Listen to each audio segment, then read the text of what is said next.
우리 다 같이 하나님 말씀 보겠습니다. 누가복음 16장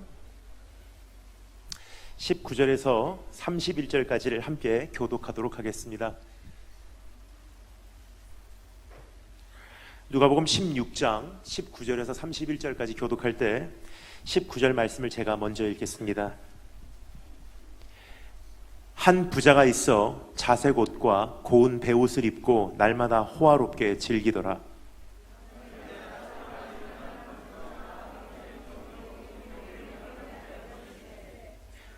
그 부자의 상에서 떨어지는 것으로 배불리려 하매 심지어 개들이 와서 그 헌대를 핥더라.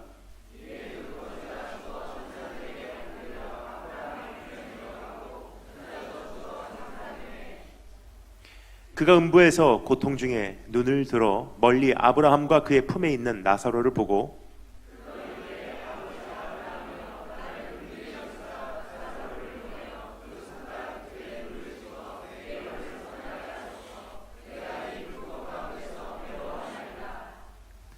아브라함이 이르되 너는 살았을 때 좋은 것을 받았고 나사로는 고난을 받았으니 이것을 기억하라.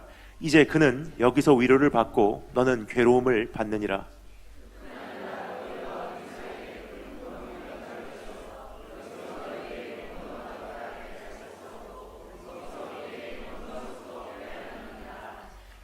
이르되 그러면 아버지여 구하오니 나사로를 내 아버지의 집에 보내소서.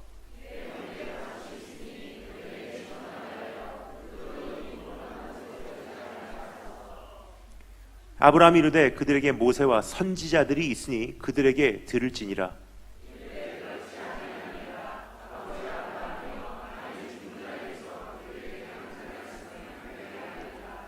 다 같이 읽겠습니다.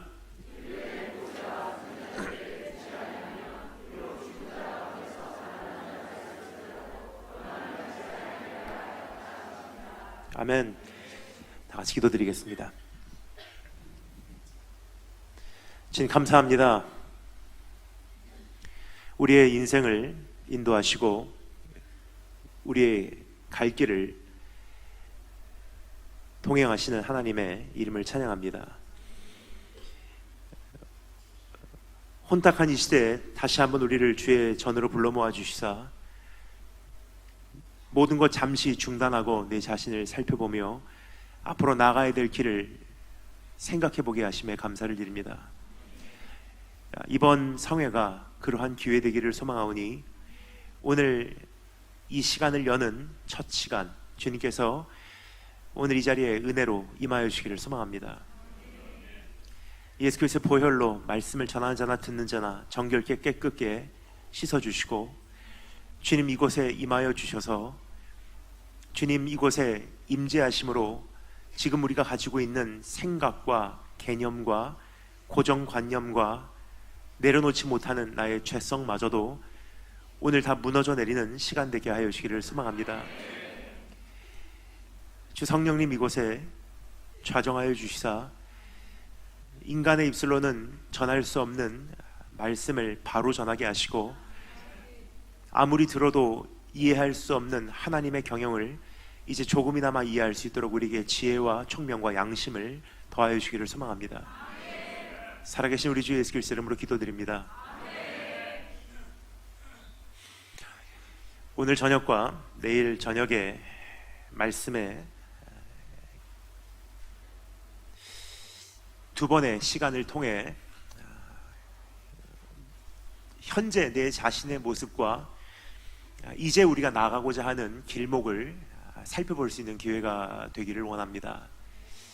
어떻게 보면 이제 새롭게 하나님께서 허락해 주시는 이 성전 이전 전에 그 어떠한 기초 공사가 아니라 우선 내 안에 있는 기초가 온전히 되어 있는지 점검할 수 있는 기회가 될 거라고 생각을 하고요. 또 이제부터 우리가 어디를 향해서 나가야 하는지 우리에게 목적을 제시해 주는 그러한 하나님의 방향 제시의 시간이 되지 않을까 생각이 됩니다. 그래서 우선 오늘 이 저녁에는 내 마음을 한번 주님 앞에서 살펴볼 수 있는 기회가 되었으면 좋겠습니다.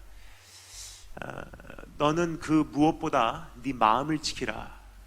이것은 너의 생명의 삶의 원천임이라 라고 성경 우리에게 알려주고 있습니다. 여기서 말하는 이 마음이라는 것은 감성 혹은 감정이라는 표현이 아니라 동기라는 뜻입니다. 나를 지탱해주는 중심이라는 뜻입니다.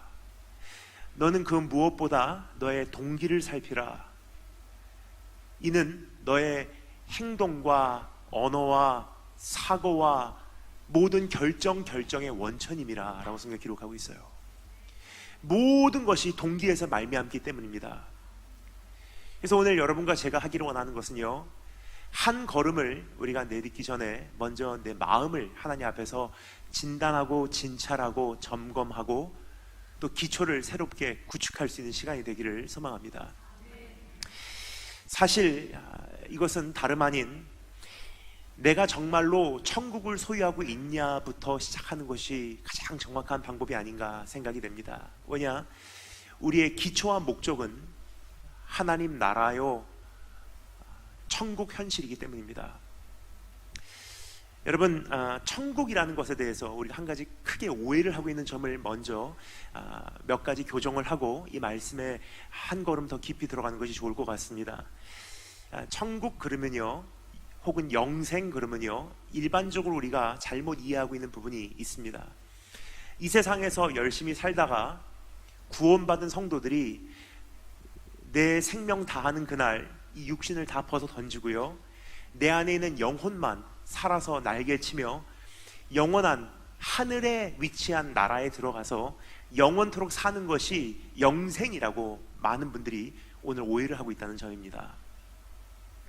이러한 생각은 적어도 두 가지 면에서 오류가 있음을 먼저 말씀을 드리고 싶습니다. 첫째는요, 우리의 부활의 개념은요, 영혼만 사는 부활이 아니에요. 사도신경에서 우리가 신앙고백을 뭐라고 하죠? 몸이 다시 사는 것과 영혼만 살아서 하늘나라 올라간다는 개념은요, 이방 종교예요. 그래서 성경에서 우리에게 가장 적합한 예를 보여주고 있습니다. 예수 그리스도의 부활이 첫 열매라고 소개를 하고 있어요. 즉 너희의 부활도 이와 같이 똑같을 것이다 라고 우리에게 알려주고 있는 말씀입니다. 그럼 예수님의 부활을 보면요, 이제 우리가 어떠한 형태로 부활할지를 그림이 정확하게 그려지기 시작합니다. 예수님께서 부활하셔서 어떻게 하셨죠? 영혼만 사셨습니까? 아니에요. 육신도 사셨어요. 그래서 제자들을 만나러 오셔서 주님께서 보이신 모습이 무엇입니까? 배고프다.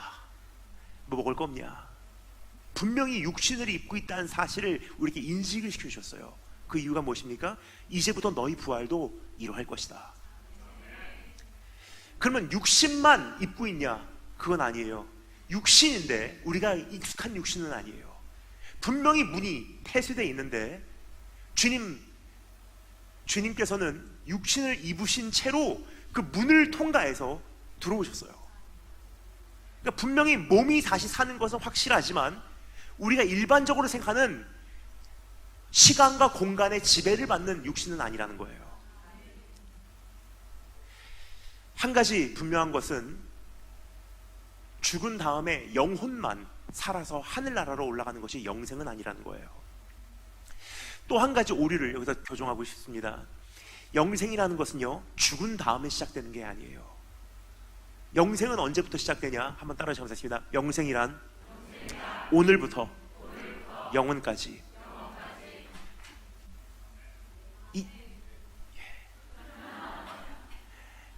Eternal extension, 영원토록 지속되는 삶이 영생이에요. 많은 경우 우리가 복음을 전한 다음에 꼭 확인하는 한 가지가 있습니다. 뭐라 그러죠? 지금 죽으면 천국 가는 거 믿습니까? 그래요. 그 많은 분들은 그 구원의 확신을 내 안에서 확인하기 위해서 좀 거룩한 쇠뇌 교육을 합니다. 믿어야지. 의심이 조금이나마 내 안에 낌새가 보이면 사탄아 물러가라 하면서 억지로 믿으려고 몸부림을 쳐요. 근데 성경에서는 믿음에 대해서 쇠뇌 교육이라고 소개하지 않고요, 믿음은 바라는 것의 실상이요 보이지 않는 것들의 증거래요. 확실한 근거가 있다는 뜻이에요. 그러면 내가 죽은 다음에 천국 가는 것을 어떻게 알 수 있죠? 감성이 아니라는 거예요. 감정이 아니라는 거예요. 확실한 증거가 있다고 성경은 알려주고 있어요.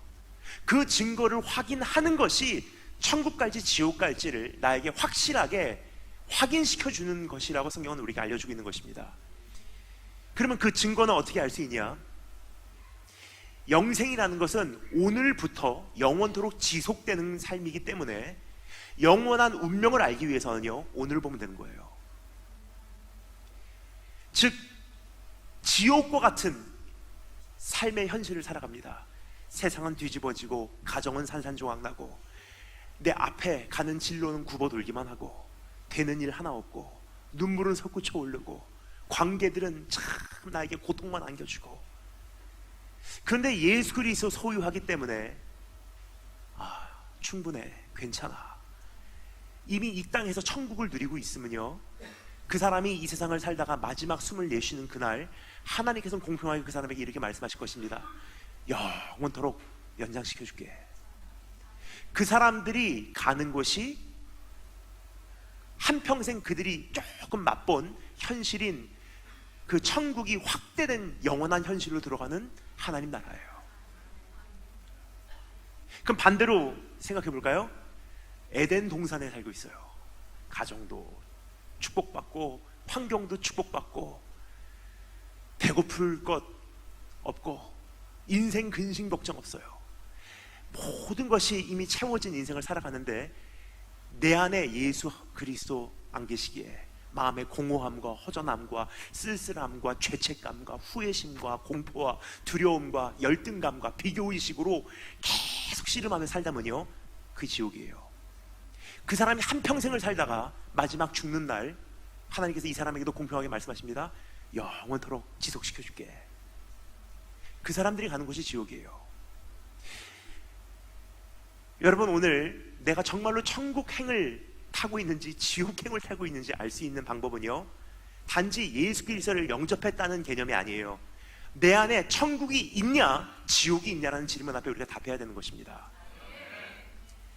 그래서 우리가 좋아하는 찬송가에서 뭐라고 말하죠? 주님과 함께하면 일어나는 현상, 초막이나 궁궐이나 그 어디나 하늘나라예요.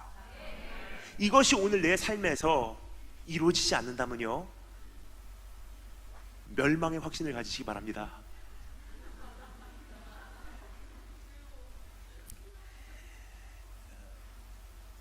근데 우리가 일반적으로 하나 또 크게 오해를 하고 있는 점이 있습니다. 구원을 받는 그 과정에 대해서 사실 우리가 곰곰하게 생각해 볼 겨를도 없이 달려가는 경우가 참 많다는 것이 안타깝습니다.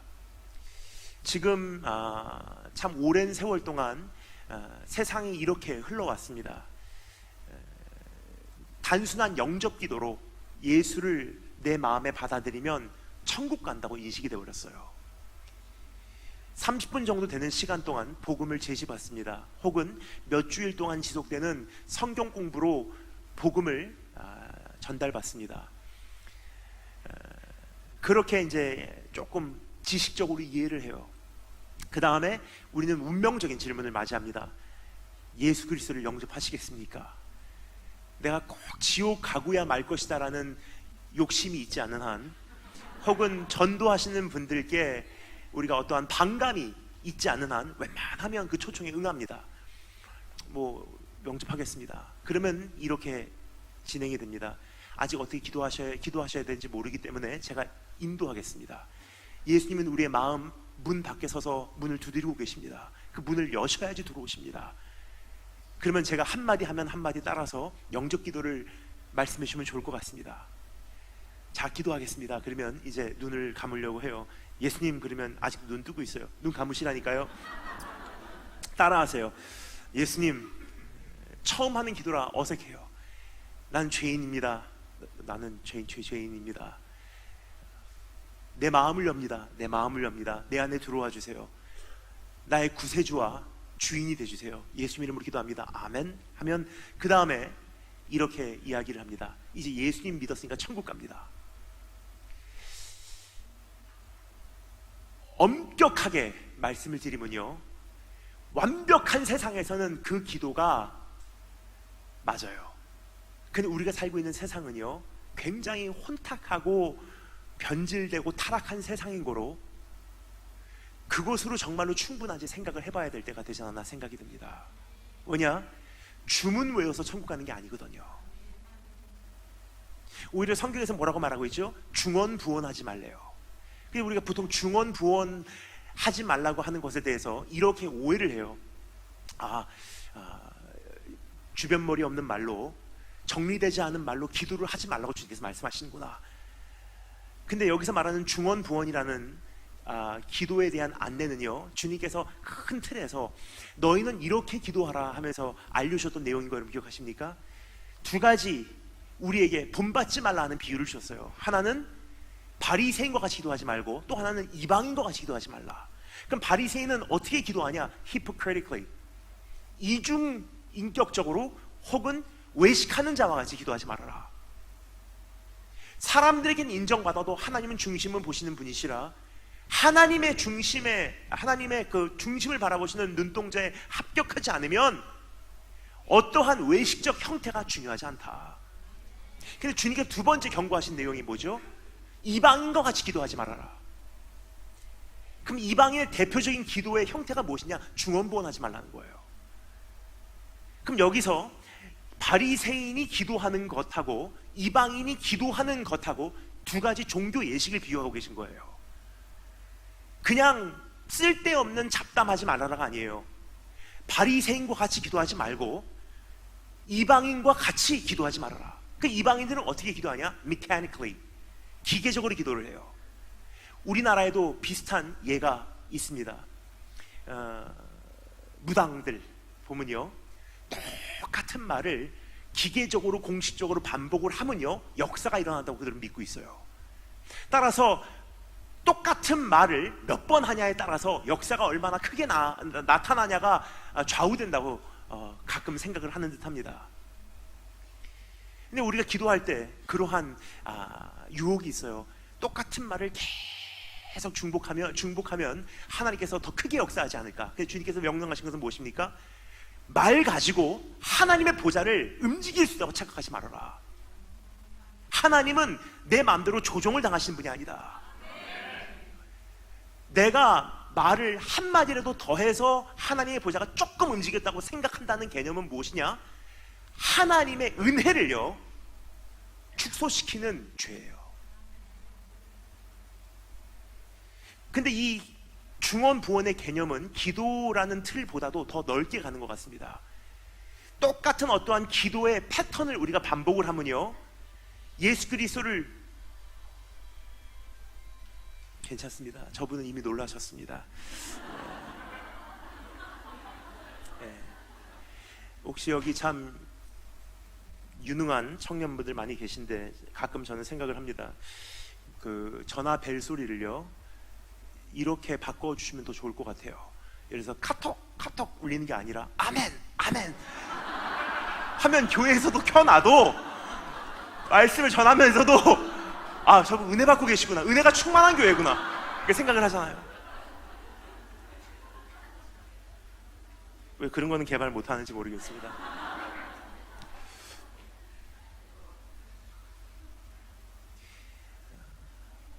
예수 그리스도를 영접하는 기도를 주문과 같이 외워서 천국 가는 게 아니라고 주님께서는 일컫고 있는 거예요.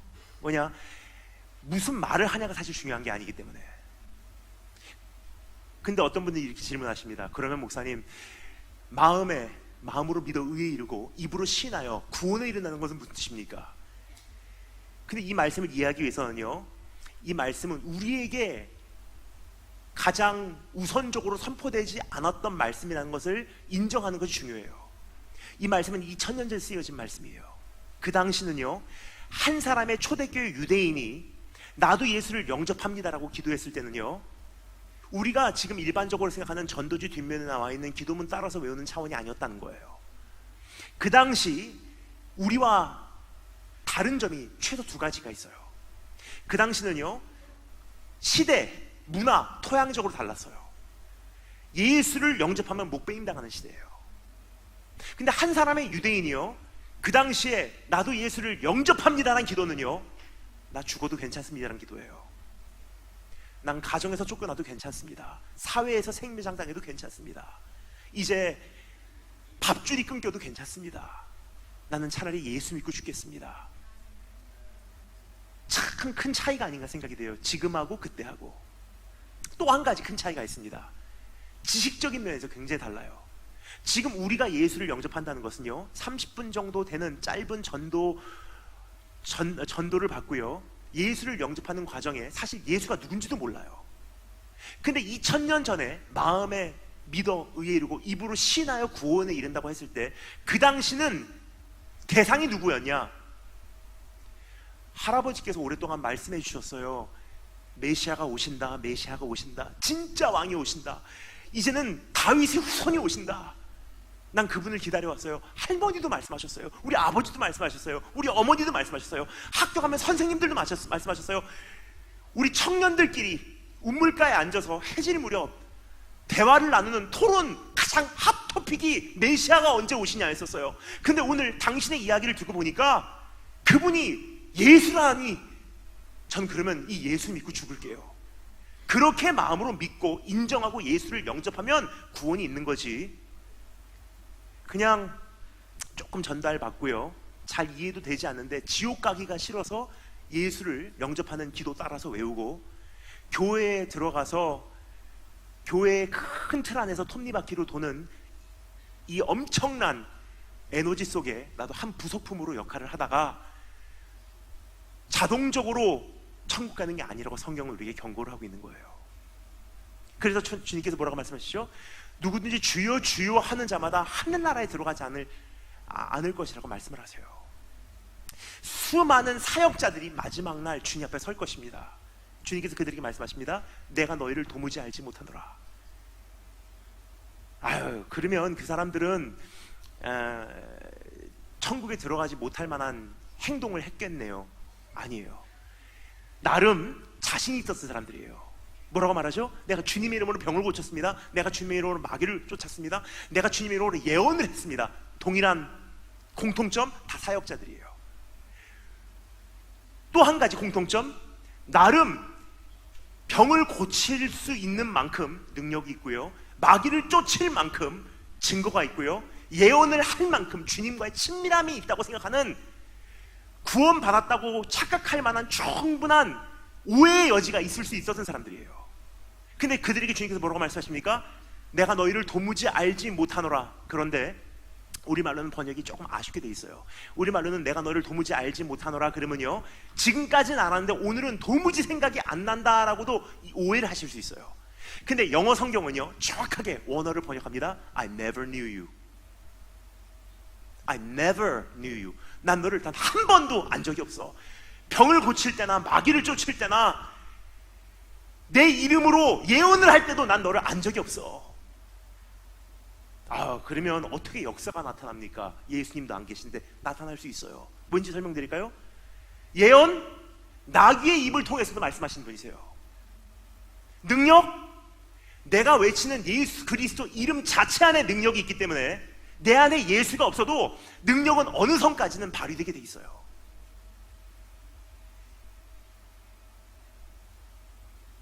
그러면 이 군더더기 다 이제 벗어버리고 정말로 내 안에 천국이 있는지 확인할 때가 되지 않았나 생각이 됩니다. 조금이나마 지옥의 풀무불 연기가 내 안에 냄새가 맡아진다면요, 이제는 그거마저도 우리가 성전 이전하기 전에 다 소화해버리고 이제 아름다운 천국을 먼저 내 가슴부터 이루어 나갈 때 아름다운 교회로 우리가 새로운 흔들리지 않는 견고한 틀을, 기초를, 기반을 우리가 세워낼 수 있지 않을까 생각이 됩니다. 그래서 오늘 이 말씀에 귀를 기울여볼 때 두 가지 인물을 대조적으로 비교하기를 원합니다. 한 사람은 천국 갔고요, 한 사람은 지옥 갔어요. 근데 여기서 우리가 알 수 있는 것은요, 그들의 천국과 지옥의 현실은 죽은 다음에 시작된 게 아니라는 거예요. 살아있을 때부터 어떻게 살아왔는지 충분히 근거가 여기 보입니다. 그래서 이 두 인물을 비교해 보므로 오늘 나는 천국을 향해서 나가고 있냐, 아니면 지옥을 한 가슴 지금 안고 살고 있진 않은가. 사역의 옷도 아니에요. 이제는 사역의 열매도 아니에요. 성도다운 말투도 아니에요. 내 교인으로서의 생활도 아니에요.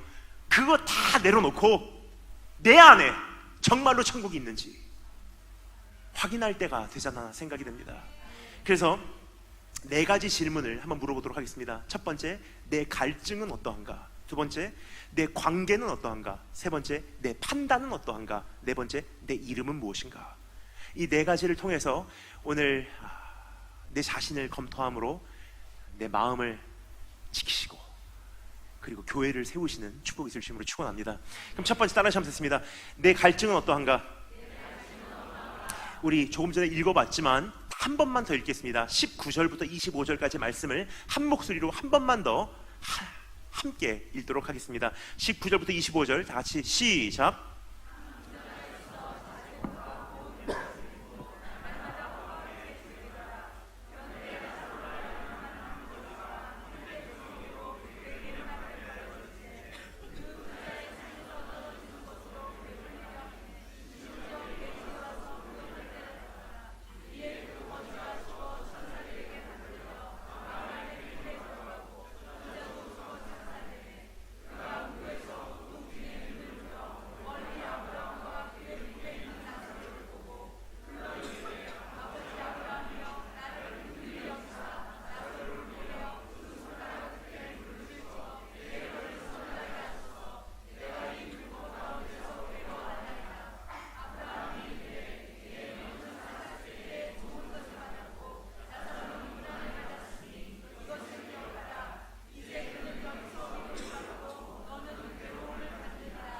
아멘.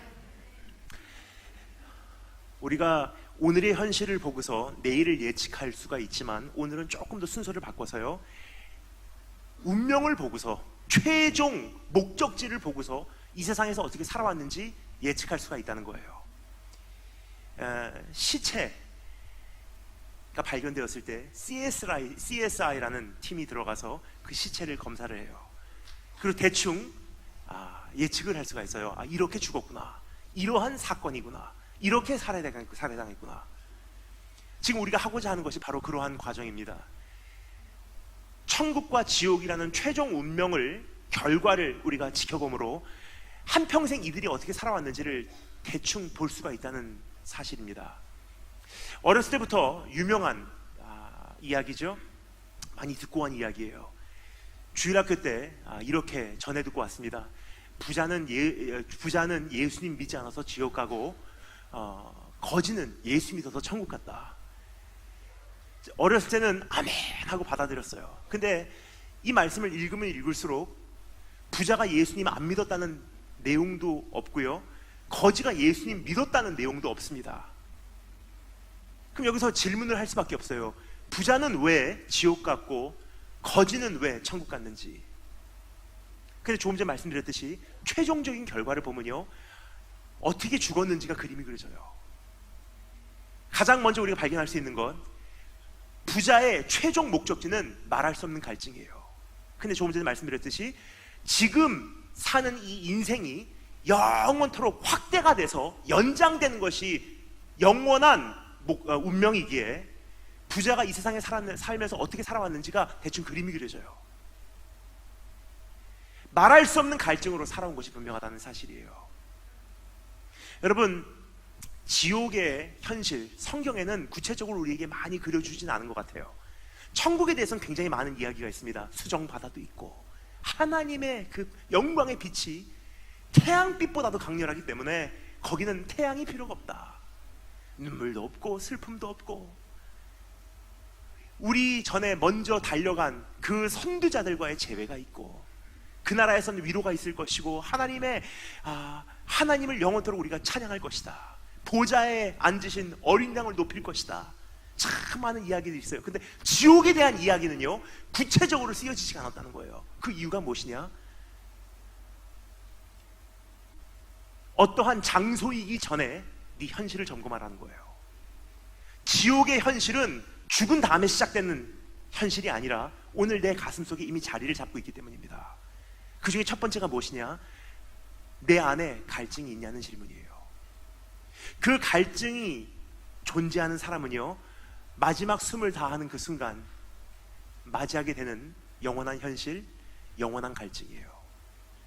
오늘 이 부자의 삶에서도 그것을 발견할 수 있지 않을까 생각이 듭니다. 얼마나 많은 갈증을 갖고 살았는지 죽은 이후에도 갈증으로 씨름을 해요. 결국 그 사람들이 들어가는 것이 지옥 풀무불이라는 사실을 성경은 우리에게 알려주고 있습니다. 어느 정도의 갈증이냐? 물을 손끝에 한 방울만 찍어서 내 입술에 대주시면 내가 조금 이제 시원하겠다고 이야기를 하고 있어요.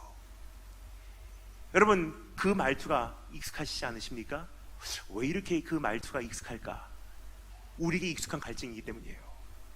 이것만 바뀌면 얼마나 행복할까? 저것만 해결되면 이제는 더 이상 바랄 게 없을 텐데, 유학만 가면, 진로만 바뀌면, 입학만 허락되면, 조금만 더 살만하면, 이 문제만 없어지면, 저 사람만 없어지면 등등 굉장히 많은 갈증을 가지고 우리가 살고 있어요. 내 영혼이 평안함이 없다는 것, 안식이 없다는 것, 하나님 나라가 그만한 영향력을 발휘하지 못하는 가장 큰 원인이요, 내 삶에 아직도 그 갈증이 지옥의 풀무불과 같이 타오르고 있기 때문입니다. 근데 이 갈증은 사실 우리만 소유하게 있는 것이 아니에요. 하나님께서 이 세상을 창조하셨을 때부터 에덴 동산이라는 현장부터 시작이 됐던 것 같아요. 그렇게 하나님께서 주셨던 완벽한 환경 속에서도 먹지 말라는 것 그 하나를 먹어야지 속이 시원했거든요. 생각을 했던 것 같아요. 저것만 먹으면 이제는 진짜 눈이 열릴 것 같은데, 저것만 소유하면 이제는 진짜로 행복할 것 같은데, 갈증이에요. 그래서 결국 어떻게 됐죠? 뱀에게 꼬심을 당했어요. 근데 이 문제가 해결되지 않았다는 것을요, 이 문제가 오히려 인류로 전체로 전염이 됐다는 사실을 어디서 볼 수 있냐? 신명기에서 발견할 수가 있습니다. 이스라엘 민족이 출애굽을 한 이후에 가장 먼저 들어선 그 애굽에서의 사건 한 가지 기억하십니까? 식량 문제 가지고 하나님께 불평을 했어요. 이거 언제까지 먹습니까?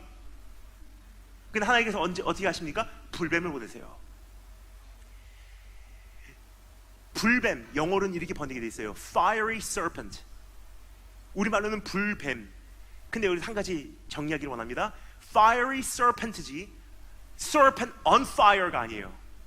그 차이가 무엇이냐? Fiery serpent는요, 물린 사람이 불을 경험하게 된다는 뜻이고, serpent on fire는요, 뱀 자체가 불타오르고 있다는 뜻이에요. 그럼 여기서 우리에게 보여주고 있는 이 불의 현실은 무엇입니까? 뱀의 모습은 무엇입니까?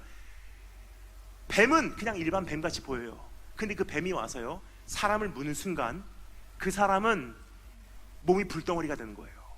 말할 수 없는 갈증으로 시달리게 되고요, 메마르게 되고요,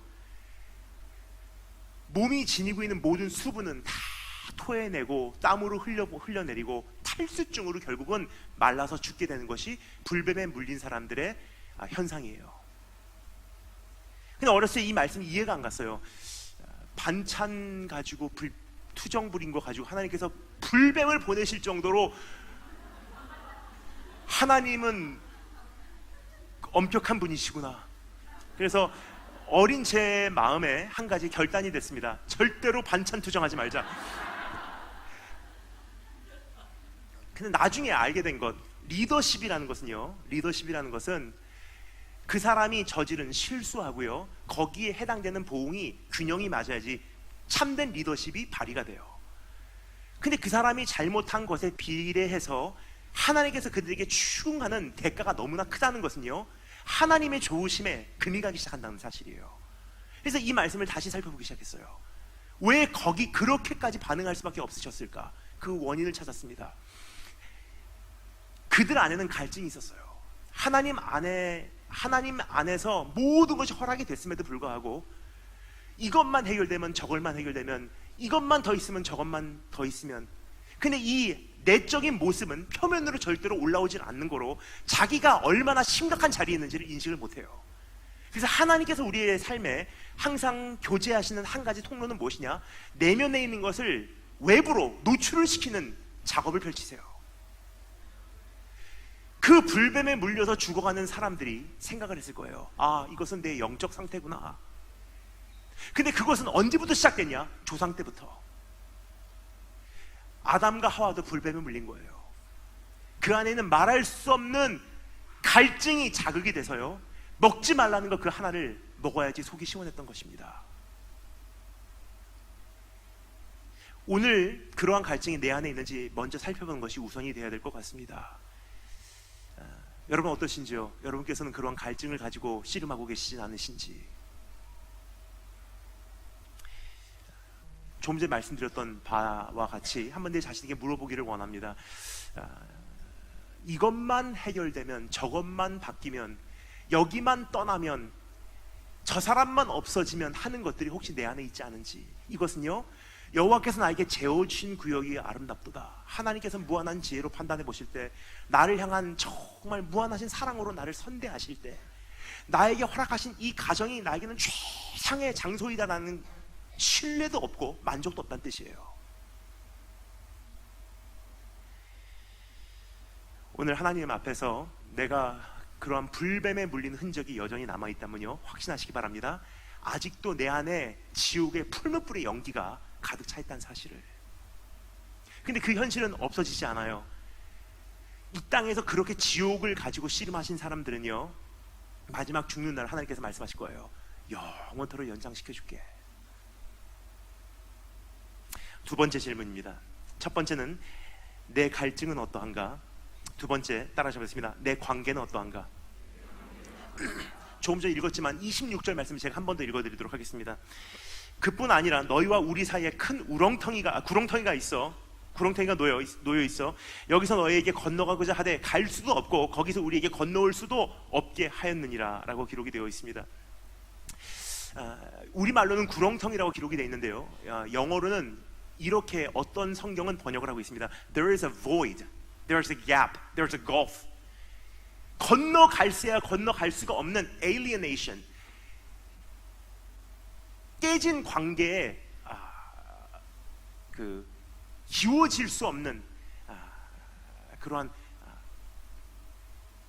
제 마음 아시죠?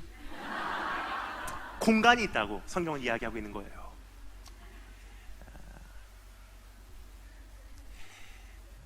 여기서 두 번째 발견할 수 있는 것은요, 지옥의 현실은 하나 내 주변에 그런 구렁텅이가 형성되기 시작하는 걸 볼 수가 있습니다. 사실 조금만 생각해봐도 쉽게 알 수가 있어요. 제 친구들 가운데 지옥의 풀무불을 가지고 있는 사람들이 있습니다. 말할 수 없는 갈증으로 시달리는 사람들이 있다는 거예요. 누구에게 사랑받고 싶은 욕구, 인정받고 싶은 욕구, 지나온 날 상처를 만회하고 싶은 욕구, 열등감으로 시달리며 언젠간 난 그 자리에 도달하고 말리라. 또 젊은 청년들이 가장 많이 씨름하는 것, 아웃사이더가 아니라 인사이더가 되기를 원해요.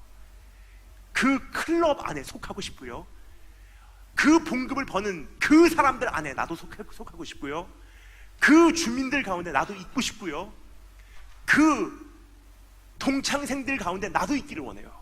그러니까 우리 안에는 항상 아웃사이더가 아니라 인사이더가 되고 싶은 욕망이 있다는 거예요. 채워지지 않았기 때문에. 뭔가 의미 있는 인생을 살 수가 없을까? 뭔가 내 안에 있는 이 공허함을 어떻게 해결할 수 있을까? 그런 사람들하고 여러분 교제해 보신 적 있으십니까? 그러면요, 금방 아실 거예요. 1시간 정도 만나면요, 그 지옥불은 다른 사람에게 점화가 되게 돼 있어요. 그 사람하고 1시간 대화한 것 뿐인데 왠지 모르게 저도 지치기 시작해요. 제 안에 있는 에너지를 다 흡수해버리기 때문이에요. 그럼 저절로 어떻게 되죠? 조금 시간이 지나가면서 관계가 하나씩 끊어지게 돼 있어요. 그러니까 내가 정말로 주님 앞에 바로 서 있는지를 알기를 원한다면요, 내 안에 사람들이 정말 많이 모여드냐, 아니면 하나씩 지금 관계가 끊어져 가냐를 보면요, 내 안에 천국이 있냐 지옥이 있냐를 어느 정도 예측할 수가 있다는 거예요. 그래서 주님께서 천국에 대한 비유를 말씀하실 때 뭐라고 말씀하셨죠? 천국은 마치 조그만 씨앗이 심겨졌는데 나중에는 결국 큰 나무를 만들어서 그 나무의 그늘 아래 새들부터 시작해서 수많은 피조물이 깃들이기 시작한대요. 그래서 하나님께서는 천국이라는 씨앗을요, 아브라함의 심장에 심으셨는데 그에게 천국의 씨앗을 심으시면서 약속한 것이 무엇입니까? 왕국이 된다고 말씀하셨어요. 민족이 된다고 말씀하셨어요. 내 안에 정말로 그러한 천국 씨앗이 심겨져 있다면요, void, gulf, alienation, 내 주변에 있는 구렁텅이들이 조금씩 기워지기 시작하고요, 제거가 되기 시작하고요, 하나님 나라가 형성되기 시작한다는 거예요. 그럼 반대로 말씀드리겠습니다. 내 안에 지옥이 지금 존재한다면 사람들이 이상하게 다 떠나가기 시작해요. 내 아내도 나를 향해서 마음이 식어가고요, 내 자녀도 왠지 모르게 나에게서 마음은 떠나 있는 것 같이 느껴져요. 왜냐? 엄마하고 아빠하고 같이 있으면요, 100점을 맞아, 98점을 맞아와도 안 돼. 100점이야. 엄마 마음 안에 있는 갈증, 자녀에게 전달이 되기 시작해요. 그런 사람들 옆에 있으면 피곤해지고요, 메마르기 시작합니다. 그래서 오늘 천국이라는 것에 대해서 우리가 어떤 뜬구름, 추상적인 것, 막연한 것으로 우리가 대하지 마시고, 이미 내 안에 천국이 있다면요, 생각해 주시면 감사하겠습니다. 자취방 안에서 갈증으로 인해서 씨름하고 있는 내 모습이 있냐 점검하시면 돼요. 그리고 내 그 갈증으로 인해서 나를 사랑하는 사람들마저도 지금 다 떠나가고 있냐, 아니면 나와 가까이 하고 있냐를 보시면 됩니다. 혼자 있는 그 작은 공간에서 어떻게 하면 인정받을까, 어떻게 하면 사랑받을까, 누구도 나를 사랑 안 해줘, 그 사람은 왜 그런 말을 했을까, 왜 그 말을, 그 말 뜻은 무엇일까, 어떻게 하면 그 사람에게 내가 조금 더 인정받고 그 자리에 설 수 있을까, 어떻게 하면 그곳에 내가 도달할 수 있을까, 어떻게 하면 지난날의 그 상처를 만회할 수 있을까, 그때는 인정받지 못했는데 이번만큼은 인정받고 싶어, 어떻게 하면 그 속에 속할 수 있을까 고민하고 고뇌한다는 것은요, 이미 지옥에 살고 있다는 뜻이에요. 뭐냐? 나의 삶을 달려가게 하는 원동력이 인정받았기 때문에 달려가는 것이 아니라 인정받기 위해서 달려가게 하는 것이기 때문에. 그리고 그런 사람들, 그러니까 그런 사람으로 내가 서 있다면요, 반드시 한 가지 관계는 식어가게 돼 있어요. 다 떠나가게 돼 있어요. 얼마 가지 않아서 여러분 고백하실 거예요. 왜 내 주변에는 이렇게 구렁텅이가 많을까? 저 사람하고도 언젠가 관계가 끊어지고, 저 사람하고도 언젠가 관계가 정리되고, 왠지 모르는 이질감으로 서로와 벽이 쌓여지고. 어떠십니까? 지금 두 가지 살펴봤습니다. 오늘 내 안에 천국과 지옥이 있는지 한번 살펴보시면 좋을 것 같습니다. 세 번째 질문 따라서 한번 듣습니다. 내 판단은 어떠한가? 27절부터 31절까지 한 번 더 읽겠습니다. 27절부터 31절 다 같이 한 목소리로 읽겠습니다. 준비하시고 시작.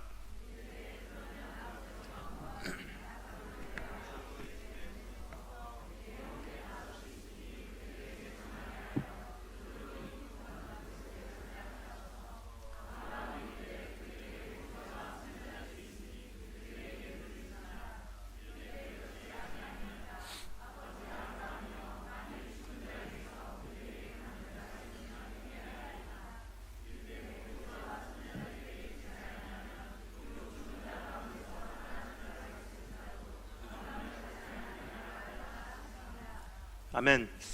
첫 번째, 내 갈증은 어떠한가? 두 번째, 내 관계는 어떠한가? 그리고 세 번째, 우리 살펴보기로 원하는 것은요, 내 판단은 어떠한가? 라는 질문을 보고 싶습니다. 그 나사로하고 부자의 관계가 생애 어떠했는지 조금 여기서 우리에게 보여주고 있습니다. 힌트를 주고 있습니다. 서로 몰랐던 관계는 아니었던 것 같아요. 아브라함 품에 안겨있던 나사로를 알아본 것이 부자의 그 모습이었기 때문입니다. 나사로를 보내서 두 번이나 이야기를 하잖아요. 첫 번째, 나사로를 보내서 물 한 방울 여기다 찍어달라고 하고요, 그게 안 된다고 하니까 그럼 나사로를 보내서 우리 가정에게 가서 여기 오지 말라고 전해달라고 시켜달래요. 잘 알았던 것 같아요. 어떻게 알았냐? 부자의 식탁에서 떨어지는 부스러기로 배를 채웠던 것이 나사로의 인생이었습니다. 즉 나사로는요, 부잣집 앞에 살고 있었어요. 그리고 그 부자는 심부름을 줬을 것입니다. 그 앞에서 먹고 사는 구걸하는 나사로에게, 나사로야, 내가 너에게 심부름 하나 줄게. 저기 가서 이거 좀 전해주고 오렴. 그러면 오늘 밥 줄게. 네, 알겠습니다 하고 가서요, 소식을 전하고 돌아옵니다. 그러면 밥을 주고. 그러니까 끼니를 그렇게 때웠던 사람이에요. 그래서 부자도 나사로도 서로를 잘 알고 있었던 것이 분명해요. 항상 부자는 나사로를 부렸고요. 나사로는 한 끼를 해결하기 위해서 부자집 앞에 거주했던 사람이에요. 근데 한 가지 볼 수 있는 것이 참 희한한 장면이 우리에게 소개되어지고 있는데요. 부자가 아직 감을 잡지를 못한 것 같아요. 여전히 지옥에서 나사로를 시키려고 그래요. 나사로를 보내서 그 나사로를 보내서 여기다가 한 방울만 찍어달라고, 저 나사로를 보내서 우리 가정에게 소식 좀 전해달라고, 여기 오지 말라고. 이것이 여러분 지옥의 현실입니다. 참 기가 막힌 현실이에요. 뭐냐, 내 마음에 갈증이 있잖아요. 판단력이 없어져요. 잡아서는 안 되는 사역을 잡게 되고요, 해서는 안 되는 말을 하게 되고요, 믿어서는 안 되는 사람을 믿게 하는 것이 내 안에 있는 갈증이에요. 그래서 제가 가만히 보면요, 리더십의 가장 중요한 한 가지, 사람 보는 거예요. 반대로 말씀드리잖아요. 온 세계를 다니면서 참 귀한 목사님들을 가끔 뵈는데 실망을 할 때가 참 많이 있어요. 저도 지금 청년이라고 하기에는 좀 시간이 지나왔나 모르겠지만 마음은 청년이기 때문에, 청년은 정의를 좋아하잖아요. 그래서 굉장히 존경과 사랑도 잘 드리지만 정의를 원하기 때문에 저건 아니다 싶으면 마음은 금방 식어버려요. 근데 가끔 그런 분들을 보게 됩니다. 정말 존경스럽다 하다가도 그분이 사람 잘못 보는 거 보면요, 존경할 만한 분은 아니구나. 뭐냐, 사람 바로 보는 것, 바른 판단하는 것은, 이것은 영성이에요. 영성이라는 것은요, 내 안에 천국이 있다는 뜻이에요. 근데 어떤 분들은요, 가진 것 많고 하나님께서 주신 것 참 많은데 바른 판단을 잘 못하실 때가 있는 것 같아요. 그 원인이 뭐냐, 내 안에 갈증이 있는 거예요. 이것으로 인정받고 싶다 하는 사람은요, 그것과 비슷한 것만 줘도 잡고 싶은 거예요. 얼마 전에 저희 예수세대 운동 안에 있는 한 형제를 일본으로 파송을 했습니다. 일본으로 파송을 하면서 제가 권면을 했어요. 일본에 가면 사실 열매가 쉽게 보이지 않거든요. 사실 일본 사람들은 이벤트하고 프로그램은 굉장히 좋아합니다. 그래서 모여라 해서 서방 문화하고 어떤 화려한 것을 제시해 주잖아요. 다 좋아해요. 거기는 뭐예요? 그런데 정말로 다 그것이 없어졌을 때, 혼자 설 수 있냐는 질문을 했을 때 굉장히 많은 사람들이 떠나가요. 그러니까 일본 선교가 어려운 것은요, 이게 진짜를 가려내기가 힘들기 때문이에요. 거품이 굉장히 많습니다. 그래서 한국에서 연예인만 한 명 가도 모여라 하면 다 모이거든요. 줄 서서 모여요. 제발 좀 넣어달라고. 근데 일본 교회 10명밖에 모이지 않는 교회에서 그럼에도 불구하고 예배 생활 열심히 할 수 있냐 했을 때 그럴 만한 사람들이 많이 없어요.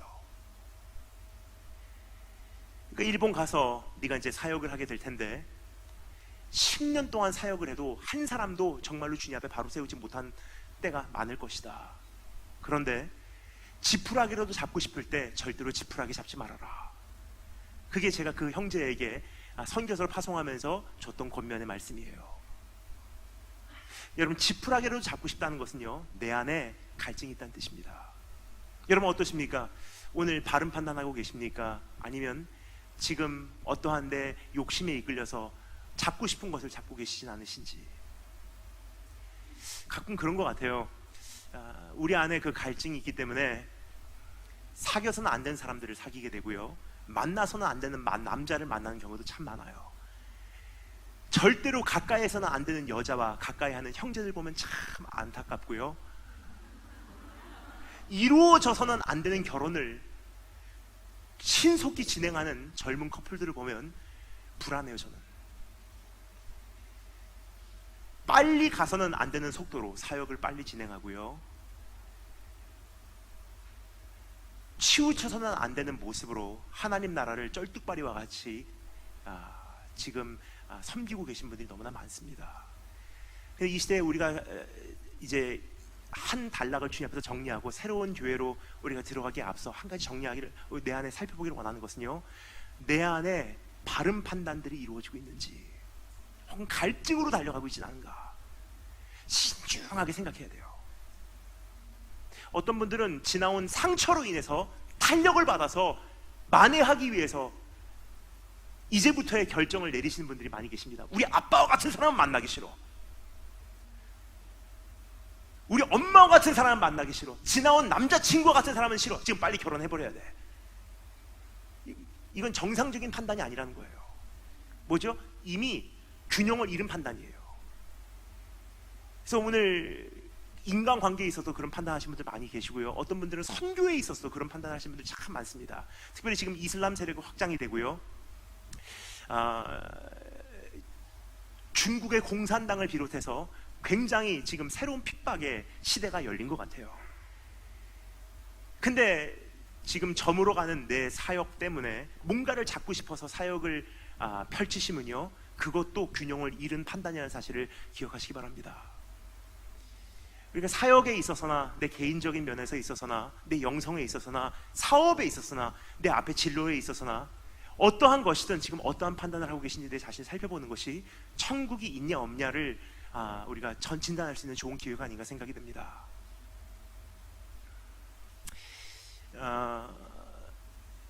요즘에 이런 생각을 많이 합니다. 이제 마지막 시대, 주님 오실 날 멀지 않은 시대 우리가 살고 있는데, 지금까지 참 많은 귀한 어르신들의, 선배님들의 그 도움을 받아서 우리가 여기까지 달려왔고요, 이제 한 시대를 우리가 또 달려가야 될 사명을 가지고 있어요. 그래서 정말 주님 나라 이 땅에 임하게 하는 시대로 쓰임 받으면 좋겠다 하는 것이 우리의 소원입니다. 하지만 주님께서 그러한 여호수아와 같은 시대에게 한 가지 참 중요한 말씀을 하셨어요. 이제 약속의 땅엔 보인다, 약속의 땅은 보인다. 모세와는 달라요. 모세는 약속의 땅에 잘 안 보이는 시대였었어요.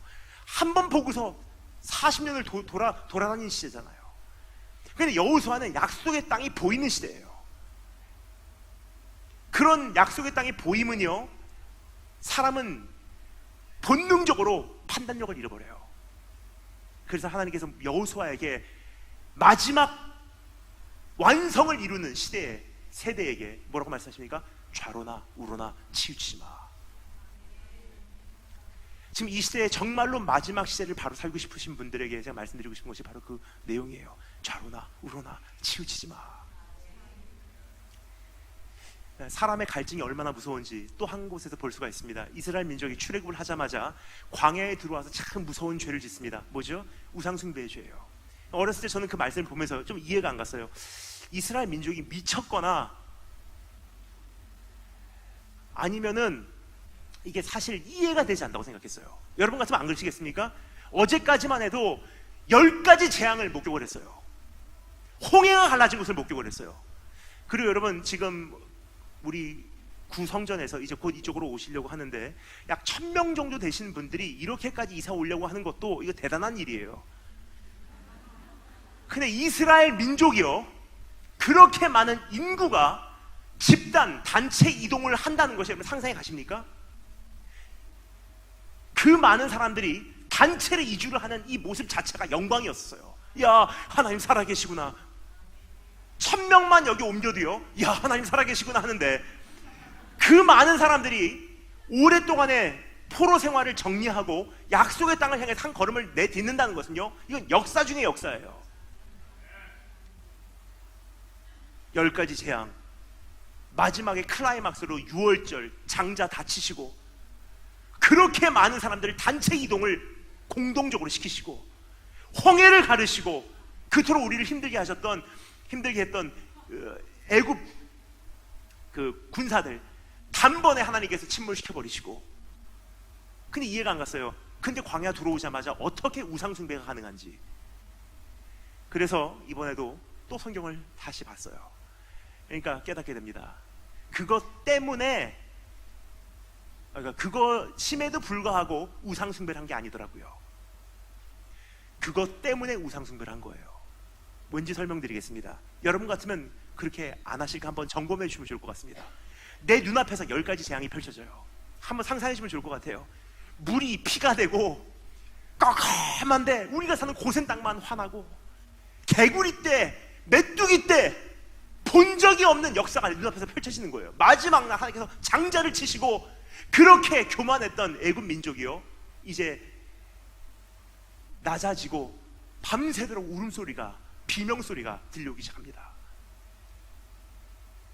흥분이 돼요.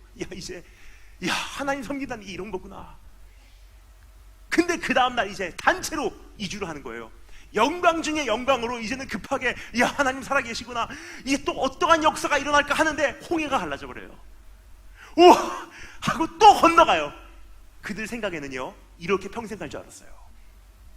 근데 건너갔는데 홍해가 닫히고요, 그때부터 들려오는 소리,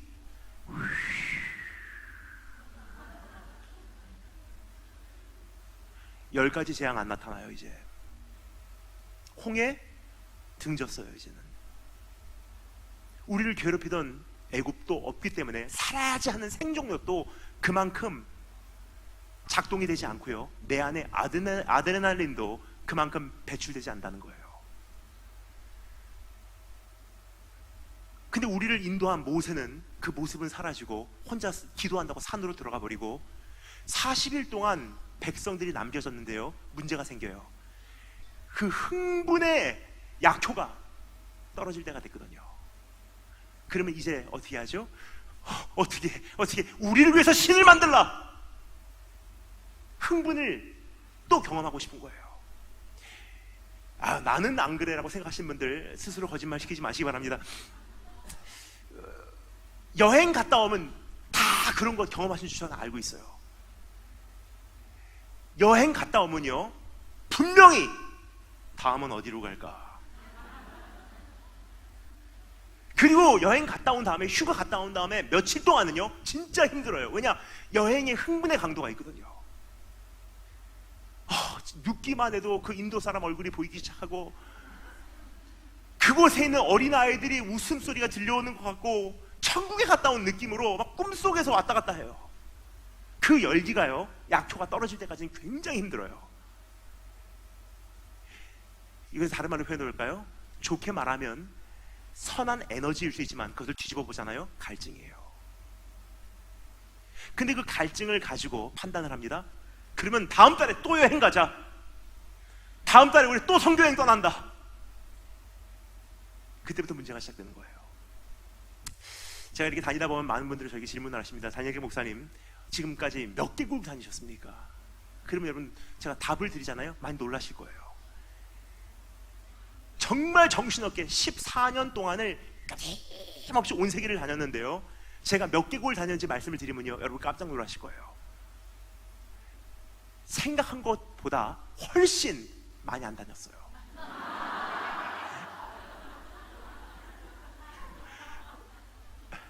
지금같이 제가 다닌 것만큼 진짜로 여러 나라를 다녔다면요, 지금까지 거의 150개국 이상 됐어도 이상하지 않아요. 지금 비행기 마일리지를 봐도요 150개국이 당연한 거예요. 근데 지금까지 간 나라 50개국 안 됩니다. 그 이유를 말씀드릴게요. 첫째, 제가 집회를 하는 지역이나 선교지를 갈 때는요, 제 사역의 80% 이상이 재방문이에요. 똑같은 곳에 가서 다시 말씀 전하고 다시 말씀 전하고 다시 말씀 전하고. 왜? 사람들의 신앙은 사상 변화더라고요. 젊은이들은 사상만 바뀌어도 분신 자살이라도 할 정도의 열정이 있는 사람들이에요. 근데 이 사상이 바뀌기 위해서는요, 다른 방법이 없더라고요. 뭐 성령이 임하시는 것도 중요하지만 젊은이들의 사상 바꾸는 것은요, 임박이도록 이야기하는 거예요. 듣고 또 듣고 또 듣고 또 듣고 하니까 1년, 2년, 3년 계속 똑같은 거 방문하다 보니까 변해 있더라고요. 그래서 지금 제 사역의 80%가 똑같은 곳에 계속 재방문해서 앞서 서비스 왔습니다 하고 와서 이제 말씀 전하고 또 내년에 뵙겠습니다.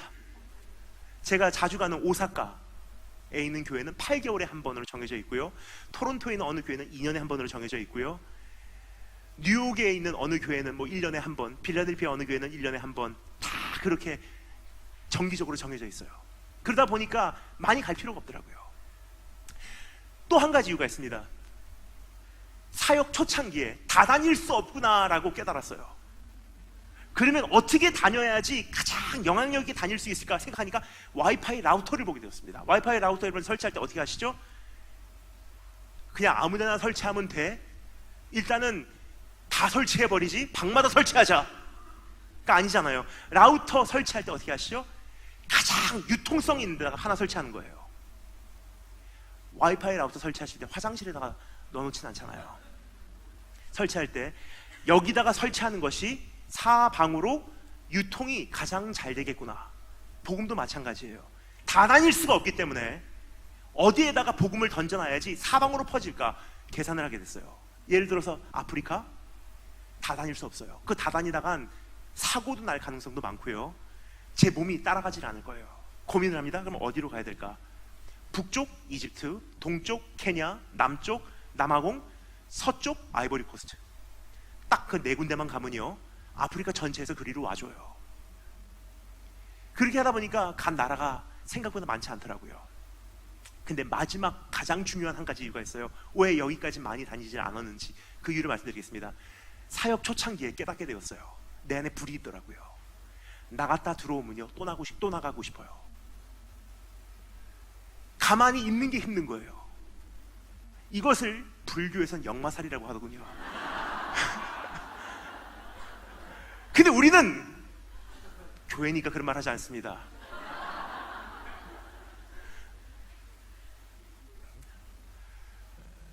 근데 많은 선교사님들 보면요 전 그게 안타까워요. 지난번에 제가 공항에서 이제 앉아 있는데 두 분께서 대화를 나누는 것을 제가 이제 뒤에서 듣고 있었어요. 선교사님 두 분이셨던 것 같아요. 아 이번엔 어디로 가세요? 아 이번엔 네팔 들려다가 인도로 갑니다. 이번엔 어디로 가세요? 베트남 들려다가 꼭 캄보디아 갑니다. 거기 찍고 거기 찍고 거기 찍고 거기 사역하고 여기서 사역하고 그리고 돌아올 것입니다. 근데 그 이야기를 한 30분 듣고 있는데 제 마음이 막 불안해져요. 왜냐? 정신없이 달려가시고 계시거든요. 언젠가는 사고 나도 이상하지 않아요. 근데 감사한 것은 하나님께서 처음에 그것을 깨닫게 하신 다음에 묶어버리시더라고요 저를. 왜냐? 갔다가 돌아오면은 여기 있어 움직이지 마. 미치겠는 거예요. 나가고 싶어서.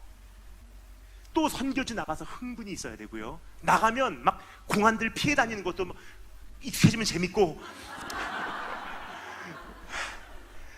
오늘은 여기서 자고 저기서 머리 두고 엑사이팅한 인생을 내 젊음을 이렇게 불태우고 있구나. 주님 나라 위하여 내가 여기까지 수고를 하고 있구나. 내 인생은 의미가 있어. 뭐죠? 갈증이에요. 그러한 판단으로 가면요 사고가 나요. 가지 말아야 되는 곳에 가게 되고요, 가지 말아야 될 때 가게 되고요, 거기까지 자주 갈 필요도 없는 데도 가게 되고요. 그러니까 사실 인간이 가장 힘든 게 한 가지가 있어요. 가만히 있는 거. 왜냐? 이것은 우리의 저주를 역류하는 행위거든요. 하나님께서 우리에게 주신 우리의 원래 모습이 무엇입니까? 가만히 있는 거예요. 누려라, 관리해라, 번성해라, 하나님과 교제하자. 해질 무렵 내가 올게. 이 정원에서 우리 함께 교제하자. 그게 우리의 본성이에요. 그런데 죄가 들어오면서 하나님께서 우리에게 한 가지를 요구를 하세요. 이제는 수고하고 땀을 흘려야 먹을 수가 있대요. 다른 말로 표현해 볼까요? 열심히 하면 인정받을 수 있어. 잘하면 사랑받을 수 있어. 여기까지 노력하면, 그 자리에 도달하면 너는 썸바디야. 그러니까 우리의 이 죄성에 탄력을 받아서 우리는 그 훈련을 받아요. 어렸을 때부터. 뭔가를 하면은 뭔가 하고 있는 것 같아요. 그래서 분명히 말씀드리겠습니다. 분주함은요 절대 진보는 아니에요. 그래서 지난 수년 동안 정말로 사실 힘들었던 한 가지가 있어요. 여기 있어, 움직이지 마, 사역 안 해도 돼, 가만히 있어, 조용히 해, 가만히 있어. 나가고 싶어요. 지난번 출국 벌써 2달 지났어요.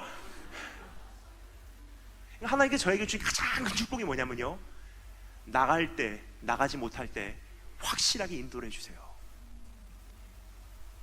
가장 첫 번째 이유, 제 아버지께서 참 엄격하세요.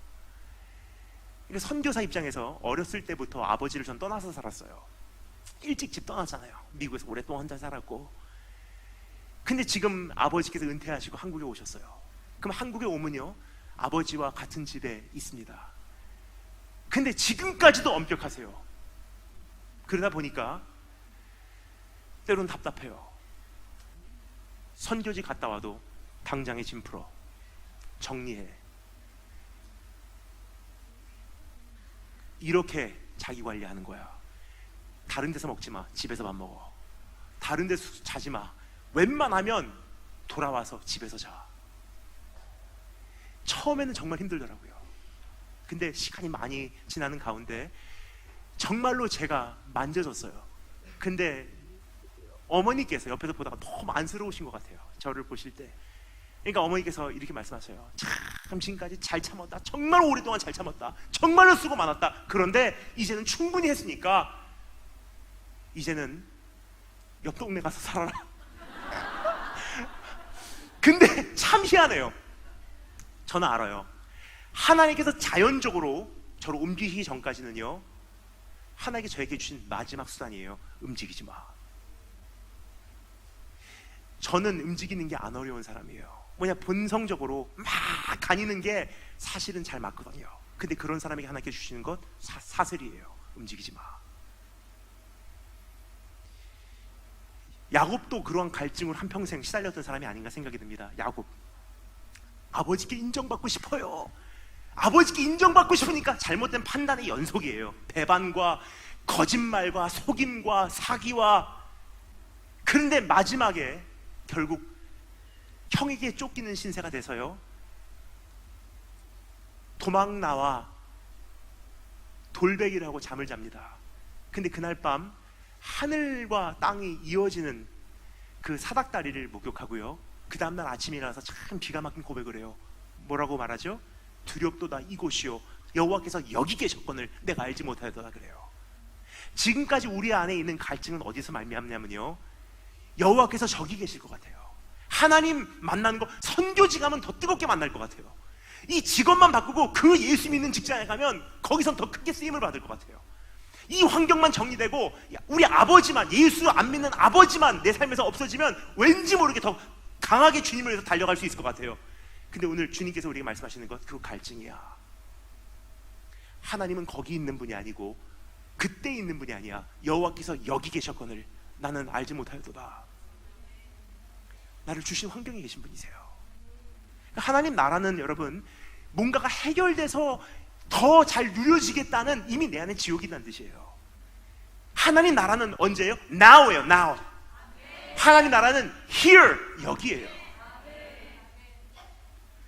주님 나와 함께 계시고 나는 주님으로 채워졌으니, 하나님 오늘 아버지와 함께하는 이 가정이 나에게는 천국이고요, 작은 자취방이 천국이고요, 병상에서 간호하지 않아 만드는 부모님 누워 계신 곳이 천국이고요, 가난으로 점점 힘들어져가는 내 삶이 천국이고요, 여호와께서 여기 계셨거늘 난 알지 못하였도다. 갈증이 있는 사람들은 그 고백을 못해요. 저기 가야 되는 줄 알아요. 그래서 오늘 하나님 앞에서 한번 생각해 보기를 원합니다. 내 안에 그런 갈증이 있지 않은지, 그리고 그 갈증으로 인해서 잘못된 판단을 지금까지 많이 저질러 오진 않았는지. 사람 만나는 거, 지금까지 내가 정해온 진로, 추진하는 능력,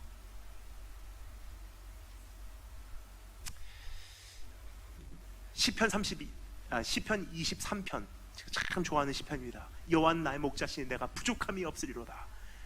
근데 이 말씀 한 가지 중요한 부분이 있습니다. 여호와는 나의 목자시니 내가 부족함이 없으리로다가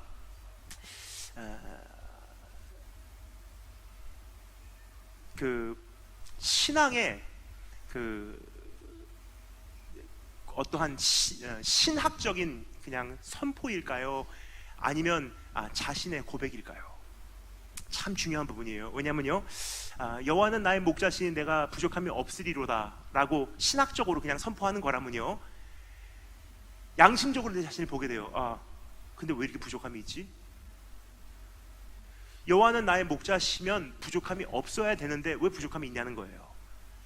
근데 신학적인 선포는 아니에요. 사실 다윗의 삶에도요 굉장히 부족함이 많았던 것이 있었습니다. 그러니까 갑자기 멀쩡한데 산책 나갔다가 남의 여자나 범하고 갈증이 있었던 사람이에요, 다윗도.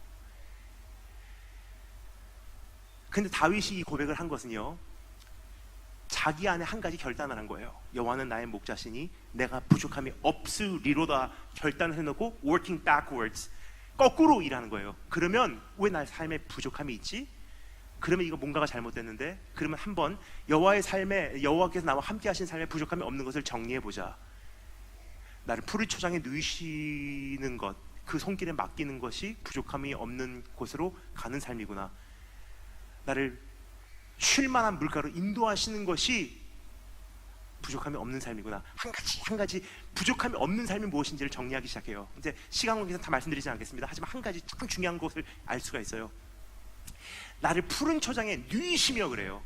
그 누임을 받는 것을 내가 진짜로 경험하라면요, 부족함이 없게 된다고 이야기를 하고 있는 거예요. 여호와는 나의 목자시니 내가 부족함이 없으리로다. 나를 푸른 초장에 누이시며 쉴만한 물가로 인도하신도다. 그냥 아무렇지도 않게 읽어왔어요. 그런데 이 신학적인 이 고백이요, 여호와는 나의 목자시니 나의 삶에 부족함이 없어서 당연한 거야. 근데 왜 나의 삶에 부족함이 있지? 주님께서 나의 삶에 다가오셔서 쉴만한 물가로 인도하시고 지금 누이시는 것을 내가 경험하고 있나 생각해보자. 그리고 생각해보니 한 가지를 깨닫게 됩니다. 나를 푸른 초장에 누이신다는 것이 뭐냐면요, 우리말로는 이렇게 기록되어 있어요. 나를 푸른 초장에 누이시며 그러면 그래 누워, 어휴 수고했다, 어휴 누워. 그 영어 성경은 이렇게 번역되어 있는 거, 참 기가 막힌 번역으로 되어 있는 것을 주목할 수가 있습니다. He makes me lie down in green pastures. 나를 눕게 하신다는 거예요. 누워! 왜요? 우리의 본성은 뭐 해야 되죠? 하나님 뭐 해야 되죠? 내가 왜냐? 수고하고 땀 흘리지 않으면 인정을 못 받으니까. 수고하고 땀 흘리지 않으면 나는 somebody가 아니라 nobody로 끝나는 것이 무서운 거예요.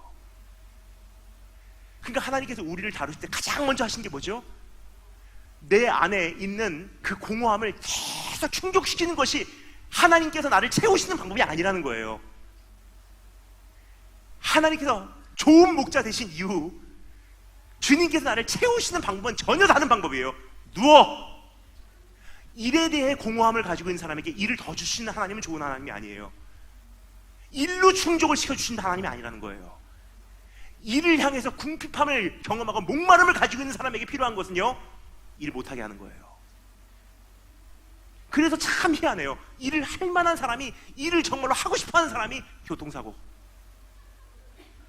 왜 누이셨어요? 근데 3개월 동안 병원에 누워있으면서 깨닫게 돼요. 아, 일이 나에게는 원동력이었구나. 그래서 오늘 하나님 앞에서 한번 생각해 보기를 원합니다. 내가 지금까지 정말로 채워졌기 때문에 달려왔는지, 아니면 채우기 위해서 달려왔는지. 전혀 다른 거예요. 채우기 위해서 달려가는 사람은요, 잘못된 판단의 연속입니다. 오늘 이 부자의 삶에서도 그것을 볼 수가 있어요. 계속 나사로를 부리려고 하잖아요. 자기가 어디 있는지도 몰라요. 감을 못 잡은 것 같아요. 그래서 우리말로는 조금 번역이 잘못됐는데 일본어 성경을 보잖아요. 참 잘 번역이 됐어요. 하데스라고 기록이 돼 있어요. 이 부자가 간 곳이 헤이디스, 음부로 내려간 거예요. 근데 이 음부의 개념이요, 지금 우리가 생각하고 있는 일반적인 지옥의 개념하고는 조금 달라요. 우리가 생각하는 지옥은요, 그 풀무불이 있고 나중에 그 예수 안 믿던 사람들이 그 지옥불에 던짐을 당할 것이고, 이것은 꽤 잘 발전이 된 오늘의 신학이 우리에게 안겨준 그림이에요. 근데 이때만 해도요, 아직 그 기독교 신학이 완전히 형성이 되지 않았기 때문에 고대 유대인들의 사상에 하데스라는 개념이 더 자리를 잡고 있었습니다. 그럼 그때 그 사람들이 갖고 있었던 하데스, 헤이디스라고 하는 그 개념은 뭐냐면요, 눈이 안 보이는 영들이 그냥 하염없이 다니는 게 지옥의 현실이에요. 내가 여기 왜 있지? 난 어디로 가는 거지? 무엇이 나를 만족하게 하는 것이? 난 죽었나? 사는 게 뭐지? 인생의 의미가 뭐지? 저 사람이 좋은 사람인가? 믿을 만한 사람인가? 저 사람 믿으면서 안 되는 것 같은데 모르겠네.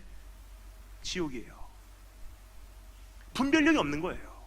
내가 살아있는지 죽어있는지, 누가 내 친구인지 적인지, 가까이 해야 되는지 안 해야 되는지, 저 사람이 나에게 축복인지 독인지도 분별이 안 되는 거예요. 그 부자, 마지막에 그러한 인생을, 운명을 맞이했다는 것은요, 이 세상에 살면서 그렇게 살아왔다는 것을 우리가 한 장면에 스냅샷으로 보여주는 그림이 아닌가 생각이 됩니다. 여러분은 오늘 하데스에 살고 계십니까? 아니면 천국으로 이미 에덴 동산에서, 참 감사합니다, 오늘 모든 것이 주님의 은혜입니다 하고 푸른 주장에 누워 계시진 않으신지 한번 내 자신을 살펴볼 수 있으면 좋을 것 같습니다. 마지막 네 번째, 첫 번째 갈증, 두 번째 관계, 세 번째 판단, 네 번째 따라하시 겠습니다. 내 이름은 무엇인가? 여기서 한 가지 참 재미난 표현을 보고 싶습니다. 19절, 20절 말씀 제가 한 번 더 읽어보겠습니다. 잘 들어주시면 감사하겠습니다.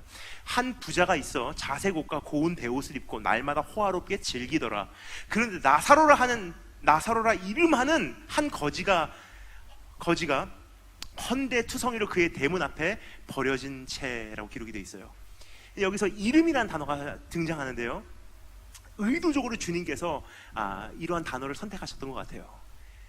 왜냐, 누가복음에 보면 참 많은 비유로 주님께서 여러 가지 이야기를 하시는 것을 우리가 만날 수가 있습니다.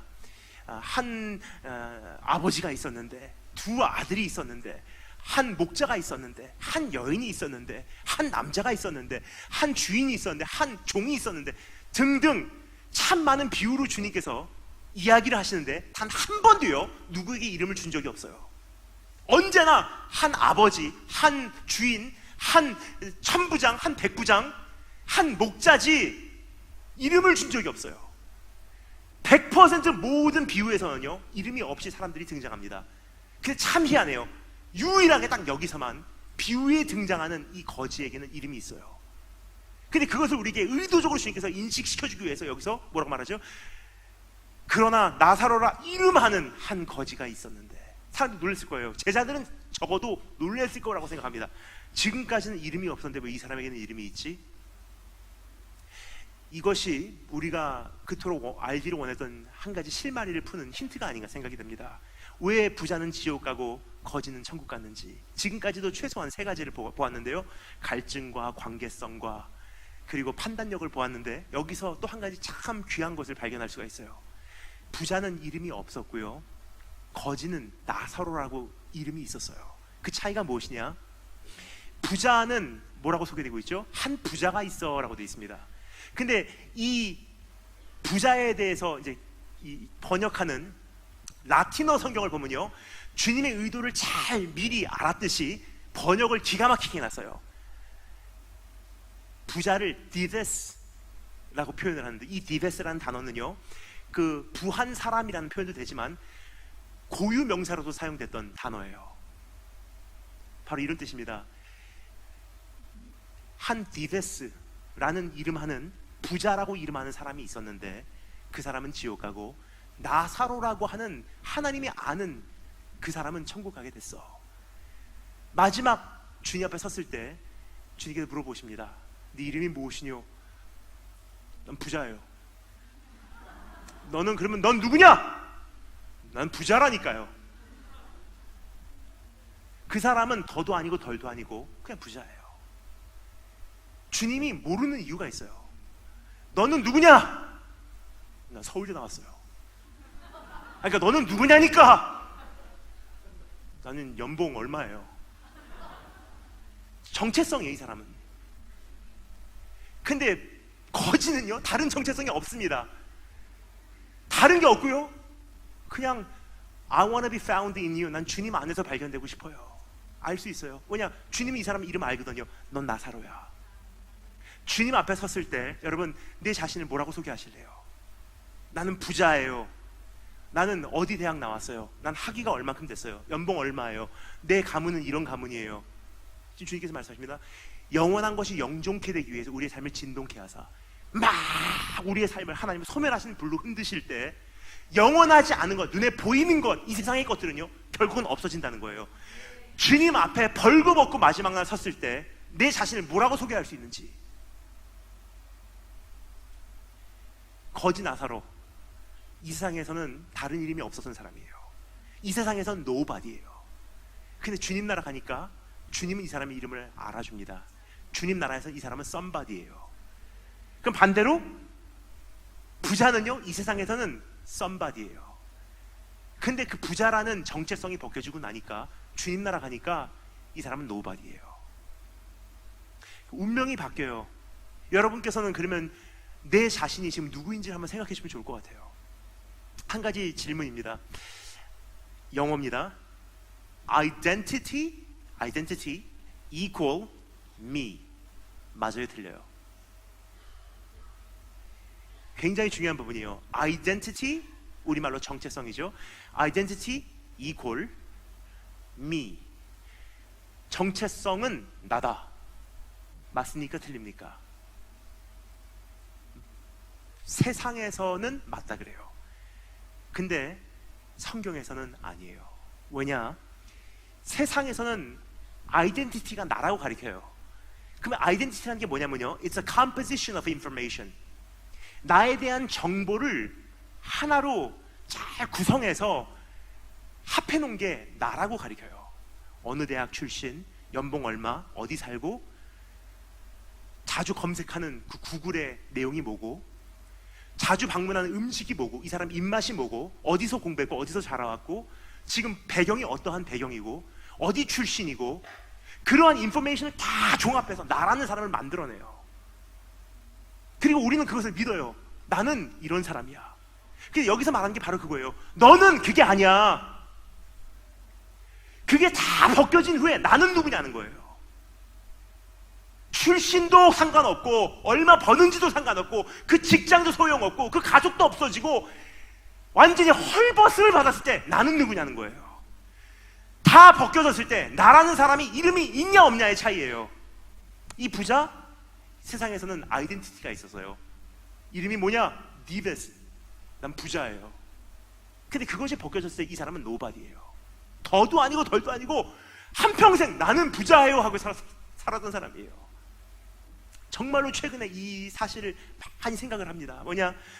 여러분을 옛날부터 뵌 적이 있으신 분들이 가운데 계시리라 생각을 합니다. 제가 목사님을 뵌 지 벌써 한 10년 정도 지났죠. 원래 목사님과 이렇게 알게 된 지는 벌써 17년 전부터 알았는데, 마지막으로 목사님을 뵌 게 한 10년 정도 전이었습니다. 오늘 사진을 이렇게 보여주시는데 옛날에 저하고 목사님과 찍은 사진이에요. 보니까 10년 전에 교회에서 집회하고 교회 앞에, 카페 앞에서 찍었던 사진이 보였는데, 제가 제 모습을 보고서 반할 뻔했어요. 야, 진짜 날씬하고 날렵했구나.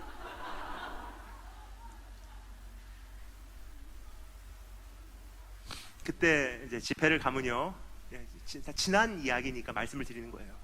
그때 집회 가면 뭐 무슨 큰 어떠한 연합 집회라든지 많은 강사님들 오셔서 이렇게 함께하는 많은 이제 이러한 공동 집회라든지 가면요, 다니엘 킴 선교사 소개할 때 어떤 분이 이렇게까지 소개를 해주셨어요. 대한민국 교교에 갑자기 혜성같이 나타난 몸짱, 얼짱, 영짱의 다니엘 킴 선교사 앞으로 나오실 때 큰 박수로 맞이해 주시겠습니다. 그러면 나가는 거예요. 그런데 문제가 그때만 해도 체지방 6%, 5% 그랬어요. 십자가에 달리신 예수님의 복근만큼이나 제 복근도 왕자가 생기고,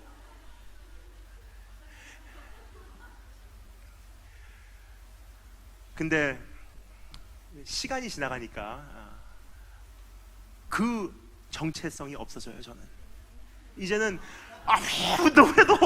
아무리 운동을 해도 굿바이 식스팩, 아무리 운동을 해도 힘들어요. 여자분들 많이 경험하시죠? 옛날에는 진짜 얼짱이라 그러고 피부도 좋다 하는데 어느 순간 경험을 하세요. 아무리 파운데이션을 발라도 안 먹어 들어가는 거예요. 어느 순간 몇 개월 발렸는지 이렇게 두꺼워지고. 우리의 몸도 똑같아요. 처음에는 진짜 몸짱이다, 진짜 대단한, 정말 대단한 그 스타일이다 들어왔는데 어느 날 느끼게 돼요. 그 왁스가 녹아내려가듯이 내 몸도 녹아내려가기 시작하고 처지기 시작하는 거예요. 근데 그날이 되면 참 희한해요. 이쁘다는 얘기 안 하고요, 잘생겼다는 얘기 안 하고요, 멋지다는 얘기 안 하고요, 몸짱, 얼짱, 영짱도 아니에요. 노바디예요. 날렵하지도 않고 운동도 못하고 가끔 화가 나요. 옛날에 10년 전에만 해도요, 체육관 가면 다들 와서 말을 걸었어요. 어떻게 운동하세요? 이렇게 합니다 하면서 가르쳐주는 거예요. 트레이너들도 와서 친구가 되려고 그랬어요. 근데 지금은 아저씨들하고 같이 걸으면서 뒤에서 젊은 트레이너가 유튜브로 자기 그 트레이닝 하는 거 찍는데, 사람들은 막 그에게 가서 어떻게 운동합니까? 나도 왕년에 그랬는데 하면서 러닝머신에서 걷고 있는 거예요. 갈증이 생기잖아요. 옛날엔 그랬는데 난 누구지? 얼짱도 아니고 몸짱도 아니고 Who am I? 우리가 지기 싫은 게 있잖아요. 공부 못하는 사람은 운동이라도 잘하고 싶고요, 운동 못하는 사람은 돈이라도 있고 싶고요, 이게 아니면 저거라도 있고 싶어요. 근데 문제는요, 그것마저도 다 없어지는 날이 온다는 거예요. 그 다음에 생기는 질문은요, 그럼 난 뭐야? 노바디에 다. 그럼 난 뭐야? 이것만큼은 지기 싫었는데 이것마저도 빼앗기는 날이 와요. 다 추월해서 시대가 지난 세대를 초월해 가고요, 절대로 나에게는 젊음이 없어지지 않을 것 같은데 젊음이 없어진 날이 온다는 거예요. 그날이 오면 난 뭐야? 난 뭐야? 그것이 벗겨졌을 때 난 누구냐는 거예요. 네 이름이 뭐냐? 나사로? 한 가지는 분명해요. 이 사람이 누구였는지는.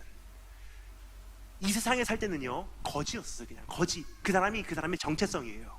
근데 그것이 다 벗겨졌을 때, 한 사람의 영혼으로 하나님 앞에 섰을 때, 그 사람은 이름이 있는 사람이에요. 내가 너를 안다. You are found in me. 너는 내 안에서 발견돼서 I know you. 난 너를 안다. 그러기 위해서는 한 가지 조건이 필요해요. 오늘 내가 주님 안에서 내가 누군지를 발견하지 않으면요, 안 된다는 거예요. 그럼 내가 주님 안에서 누구인지 한번 생각해 볼까요? 여러분, 나는 주님 안에서 누구인지, 예수님께서 우리에게 참 보여주신 귀한 모습이 있습니다. 예수님께서 십자가 위에서 죽으시면서 외치셨던 말씀, 이것을 안 볼래 안 볼 수 없는 이유가 있어요. 그 불뱀에 물린 사람들이 살아날 수 있는 한 가지 레메디, 한 가지 유일한 방법이 있었어요. 뭐죠? 노뱀을 달아서 올렸을 때 그것을 믿고 바라본 사람은 구원을 얻었대요. 근데 그 노뱀의 이유가 뭔지를 잘 몰랐어요. 사실 노뱀이 왜 노뱀인 것은 이해가 안 갔어요. 왜냐? 뱀에 물렸는데 왜 뱀을 만들어요? 뱀에 물렸으면 무슨 어린 양을 노수로 만들어서 달아 올렸을 때, 우리를 속지 않은 어린 양이로다 하고 구원을 받으면 이해가 가요. 근데 뱀에 물린 사람들에게 뱀을 달아 올렸어요. 왜일까요? 그 이유는요, 나중에 예수님 때 알게 됩니다. 요한복음 3장에 보면 주님께서 이렇게 말씀하시죠. 나도 인자도 그 노뱀과 같이 달아 올림을 받아야 하리니 누구든지 나를 믿고 바라본 자는 구원을 얻으리라 그래요. 근데 예수님께서 십자가 달릴 때 어떠한 모습으로 달렸는지를 우리에게 보여주는 참 귀한 소개예요. 십자가 달리실 때 우리 예수님은요, 어린 양의 모습으로 달리신 게 아니라는 거예요. 우리 옛 원수, 원죄, 뱀의 형상으로 십자가 달립니다. 그러니까 예수님께서 십자가 달리셨을 때 태양도 달도 그 빛을 잃었대요. 어렸을 때 그 말씀을 보면서 어떤 분이 이렇게 말씀하시더라고요. 가슴 아파라. 우리 예수님도 얼마나 우리 이 세상의 창조주께서 십자가 달리니 그 아름다운 태양도 빛을 잃었구나. 그래서 빛을 잃은 게 아니에요, 여러분. 왜냐면요, 하나님께서는 의인에게나 악인에게 다 동일하게 주시는 일반 은혜라는 것이 있습니다. 이것을 common grace라고 해요. 의인에게나 악인에게나 빛을 비춰주시고, 의인에게나 악인에게나 비를 내리시고, 의인에게나 악인에게나 공기를 숨쉬게 하시고. 근데 예수님은요, 그 차원이 아니었어요.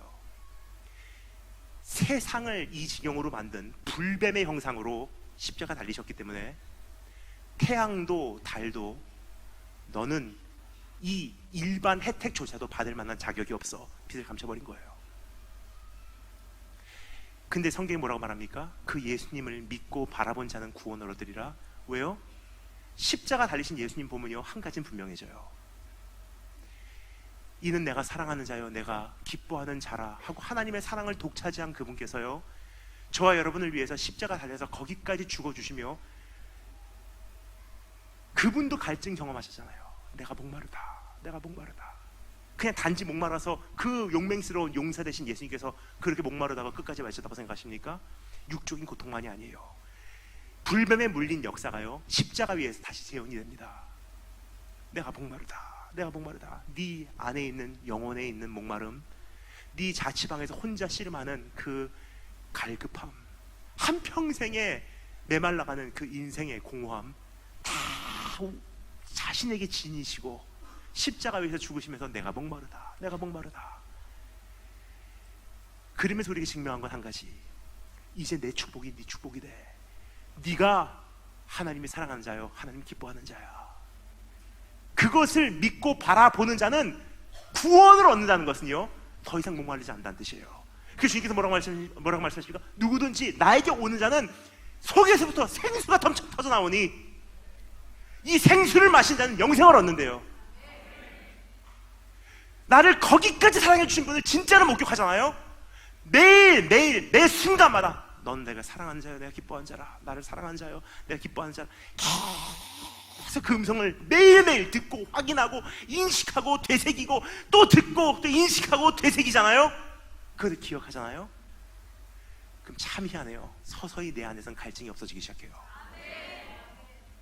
갈증이 없어지면 바른 판단하기 시작합니다. 저 사람은 내가 굳이 잡을 만한 관계가 아니구나.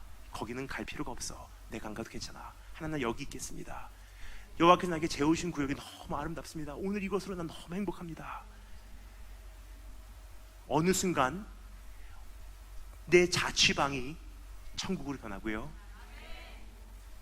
숨막혔던 병상 위에가 하나님 나라로 형성이 되고요, 그토록 힘들었던 결혼생활, 내 아내의 마음마저, 내 자녀의 마음마저 이젠 돌이킬 방법이 없었는데 어느 날 돌아와요. 이게 천국의 아름다움이에요. 근데 천국은 어느 장소이기 전에 내 안에 있거든요. 그럼 내 안에 정말로 천국을 소유한다면요, 사람들이 안 오겠습니까? 여러분, 오늘 그래서 한 가지 우리가 결단하기를 원해요. 네 이름이 무엇이냐 물어보신 주님 앞에 뭐를 내놓으실래요? 니베스, 난 부자예요가 아니라 나 어디 살아요? 별로 중요하지 않아요. 나 어느 학교 나왔어요? 난 누구예요? 별로 중요하지 않습니다. 왜냐? 그거 다 벗겨지고요, 한 사람의 영혼으로 주님 앞에 섰을 때는 정체성이 아니라 니거든요. 나라는 존재는 다른 이름이 없어요. 이는 내가 사랑하는 자요, 내가 기뻐하는 자라. 십자가 위에 달리신 예수님, 그 사랑 내가 정말로 누리고 계신 사람만 받을 수 있는 새 이름이에요. 그렇게 이름을 받은 사람에게 주님께서 마지막 날 주시는 또 하나의 선물이 있어요. 요한계시록 보면 그렇게 이겨낸 사람, 그렇게 영생을 소유한 사람에게 주님 나라 가면요, 흰 돌을 주리니 그 흰 돌 위에다가 이름을 써주신대요. 근데 기가 막힌 내용은요, 그 이름은 주시는 분과 받는 사람 외에는 아는 사람이 없대요. 무슨 뜻이죠? 애칭이란 뜻이에요. 우리는 공개된 이름을 원합니다, 세상에서는. 근데 하나님께서 정말로 인정하신 이름은요, 주님과 나와 사이에 친밀한 관계 속에서만 이루어지는 애칭을 원하세요. 저에게도 애칭이 있습니다. 아멘 하시지 마시기 바랍니다. 제 애칭이 뭔지도 모르시잖아요. 저희 아버지께서 저를 불러주시는 애칭이에요. 하늘의 아버지 말고 육신의 아버지께서 저를 불러주시는 애칭이 있어요. 놀라시지 마시기 바랍니다. 저희 아버지는 원래 일본말밖에 못하시고 한국말 잘 못하시는 분이세요. 그래서 저희 아버지께서 제가 어렸을 때 저에게 지어주시는 애칭이 있어요. 첫째는 이제 아버지께서 한국말 잘 못하시는데 아버지께서 발음이 가능한 한국말 단어 중에 하나였기도 하고요. 또 하나는 어렸을 때 제 모습이 이것과 똑같았대요. 근데 아버지께서 저를 보시면서 그 애칭을 가끔 말씀하세요. 그러니까 애칭을 드리면 아버지하고 저하고는 말이 안 통해도 사랑이 느껴져요. 저희 아버지 일본말밖에 못하시고 저는 한국말밖에 못하니까 아버지께서 굉장히 간단한 것도 말씀하셔도 저는 놀래요. 저희 아버지 굉장히 카리스마가 많으신 분이십니다. 이전에 야쿠자 생활하셨고요. 그리고 만만한 인생을 사신 분이 아니시기 때문에 지금도 엄격하시지만 그때는 진짜 아버지의 음성 한마디가 천둥 소리 같이 들렸어요. 그러니까 아버지로서 한마디 당연하게 하실 수 있는 말씀조차도 저희 아버지께서 저에게 하시잖아요. 저는 그 앞에서 자지러졌어요. 너 그거 먹지 마! 하는 거 한마디도요. 엄마 저리 다 베려놔! 그러면 어린 마음에 죽을 것 같은 거예요.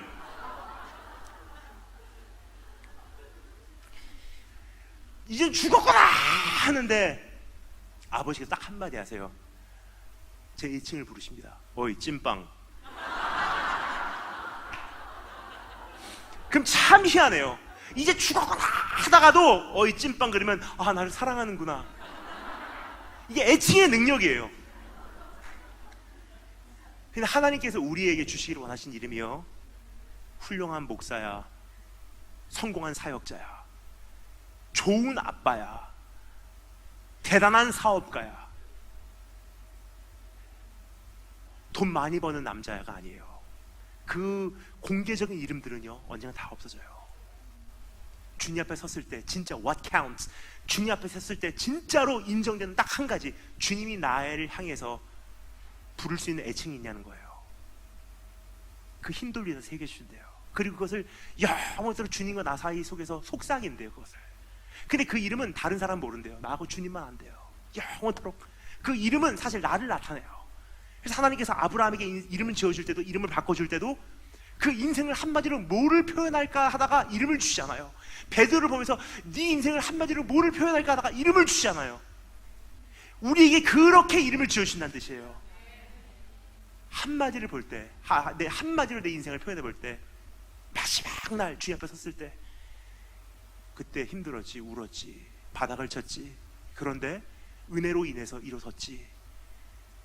그때 내가 거기 있었어. 그때 네가 나와 함께 했어. 내 옆에 있었잖아. 내가 다 지켜봤어. 내가 너를 알아. 너에게는 이런 이름이 어울릴 것 같아. 네 이름은 이거라고 하자. 찐빵이라고는 안 줘줄 거예요.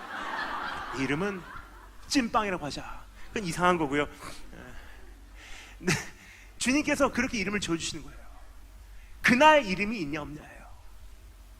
오늘 여러분 그 이름을 소유할 만큼 다른 정체성 다 벗어도 나라는 사람이 존재하고 있습니까? 아니면 내 정체성을 다 벗었는데 나라는 사람은 없습니까?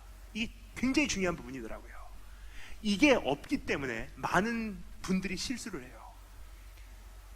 나이가 들어가니까 잘생겼다고 말하는 사람도, 멋있다고 말하는 사람도, 야 정말 사귀고 싶습니다, 교제하고 싶습니다, 없어요.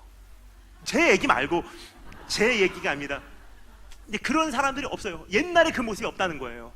근데 어느 순간 이상한 여자가 와서 근데 진짜 멋있어요 그러면 그래요? 인정해준 사람에게 마음을 뺏겨요. 뭐죠? 갈증이 있으니까 바른 판단을 못하는 거예요. 그래서 불륜이 일어나는 거예요. 엉뚱한 데 넘어지고요, 이상한 사람에게 끌려가고요, 잘못된 데 판단을 해요. 그 이유가 무엇입니까? 갈증. 근데 오늘 가정도 바로 세워지고 교회도 바로 세워지고 좌로도 우로도 치우치지 않고 바른 걸음으로 주님 나라 만들어 갈 수 있도록 내 안에 갈증이 있는지 살펴보았어요. 오늘 주님 앞에서 한 가지 음성 듣기를 원합니다. 내가 사랑하는 자요, 내가 기뻐하는 자라. 십자가 위에서 나에게 그 축복을 아버지께 전달받아서 우리에게 안겨주신 거잖아요. 오늘 그 이름 듣고 계십니까? 그 음성 듣고 계십니까? 다시 기도하겠습니다.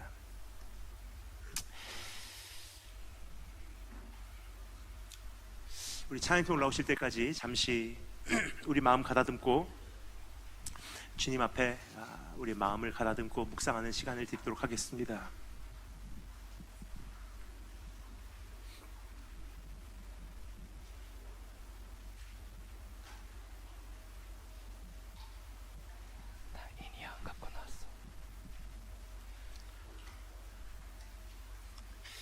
우리 반주해 주신 가운데 제가 한 가지 기도 제목만 여러분께 나누고 싶습니다.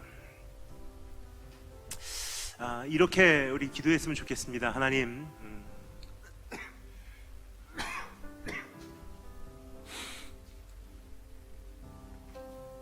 내 안에 갈증이 있음을 주님 앞에 보고를 드립니다.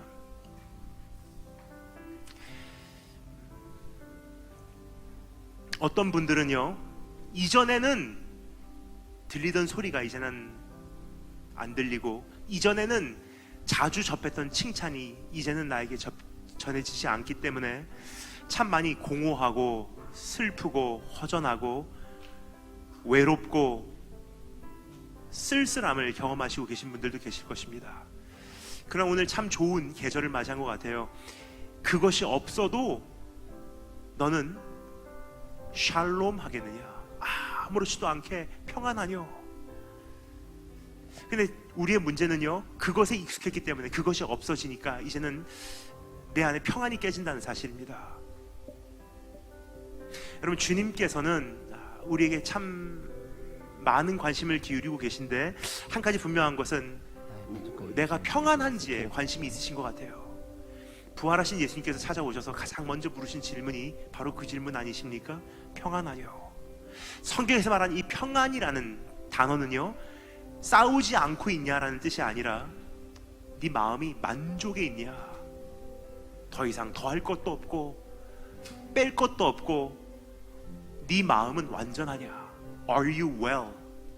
너는 온전하냐. 성경이 말합니다. 믿음의 주요 너를 온전케 하실 이인 예수를 바라보라. 주님, 그러면 내가 오늘 주님을 바라봤을 때 내가 너를 안다, 내가 너를 사랑한다, 내가 너로 인해 기뻐한다 라는 음성을 또 듣게 하여 주시사, 세상이 나에게 그 말을 해주지 않아도 주님께 들었기 때문에 괜찮게 하소서.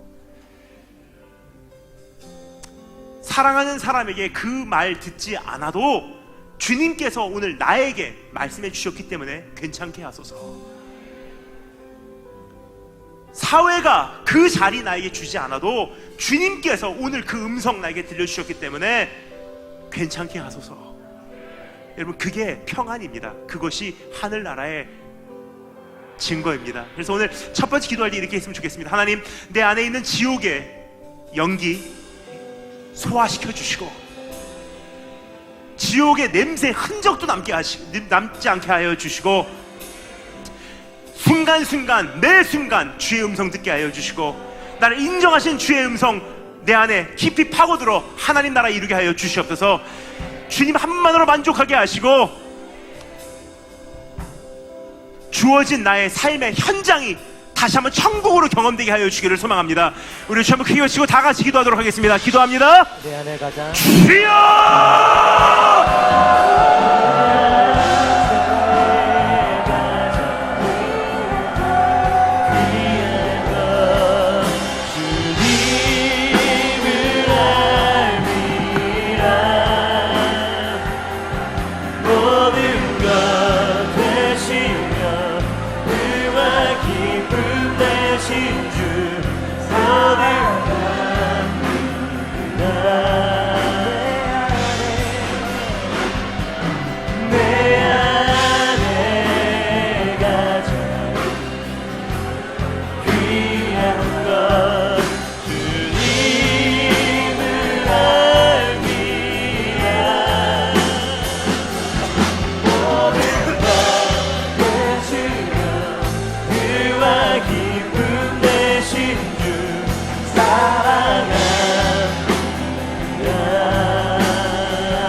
내 안에 가셔라.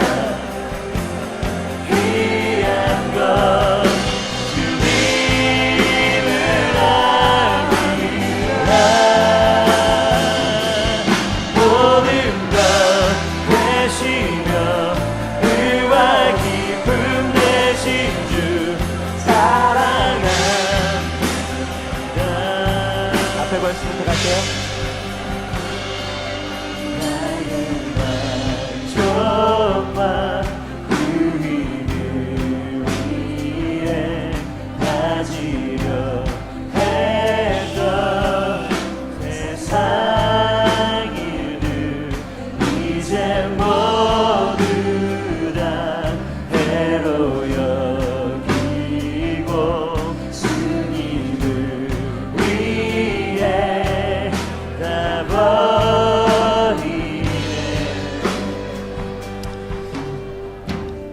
여러분, 우리가 이어서 한 가지 또 놓고 기도하기를 원합니다. 이번에 기도할 때 이렇게 기도했으면 좋겠습니다. 하나님, 주의 음성 오늘 들었습니다. 너희는 믿음 안에 있는가 스스로 점검하고 확인하고 시험하라. 만일 그렇지 아니하면 멸망받은 자니라 라고 성경은 우리에게 경고하고 있습니다. 오늘 주님 앞에서 우리가 다시 한번 내 자신을 살펴볼 수 있는 기회가 되었는 줄 압니다. 여러분, 오늘 진단이 어떻게 나오셨는지요? 하나님, 내 안에 있었던 목마름 오늘 주님 앞에 다시 한번 내려놓고 정돈하고 가게 하여 주시기를 소망합니다. 이것만 있으면 얼마나 좋을까? 저기만 갈 수 있으면 얼마나 행복할까? 유학의 길만 열리면, 진로의 길만 열리면, 진급만 되면, 연봉만 높아지면, 이직만 할 수 있으면, 결혼만 할 수 있으면 얼마나 좋을까? 그러한 목마름을 가지고 언제까지나 해결되지 않는 그 갈증을 가슴 벅차게 아는 채로 달려오진 않았는지 한번 내 자신을 살펴보기를 원합니다. 그래서 오늘 젊은 청년분들 많이 계신데 혹시나 그 자취방에서의 나의 개인적인 삶이 이미 지옥이 아니었는지, 지나온 날들의 그 죄악, 죄책감, 후회로 인해 헤어져 나오지 못하는 그 함정에, 구렁텅이에 이미 나는 빠져있진 않았는지, 여러분, 오늘 하나님 앞에서 그거 해결하고 가기를 원합니다. 하나님, 내 안에 있는 목마름 채워주시옵소서. 주신 것도 감사, 주시지 않은 것도 감사, 나가게 하신 것도 감사, 쇠사슬로 묶어주신 것도 감사, 만나게 하신 것도 감사, 헤어지게 하신 것도 감사, 내 삶을 통치하시고 계신 하나님을 찬양합니다. 그리고 그 통치 가운데 이미 다 채우심에 감사를 드립니다. 나에게 재워주신 그 영역이 아름다움을 주 앞에 고백을 드립니다. 우리 다 같이 기도할 때, 하나님, 다른 곳에서 주님 찾는 것이 아니라 이미 나의 삶에 놓여진 그 환경에서 주님을 발견하게 하시고 천국을 발견케 하여 주시기를 소망합니다. 두렵도다, 이곳이요 하나님께서 여기 계셨거늘 내가 알지 못하였도다. 주여, 한번 크게 외치고 다 같이 기도하겠습니다. 주여!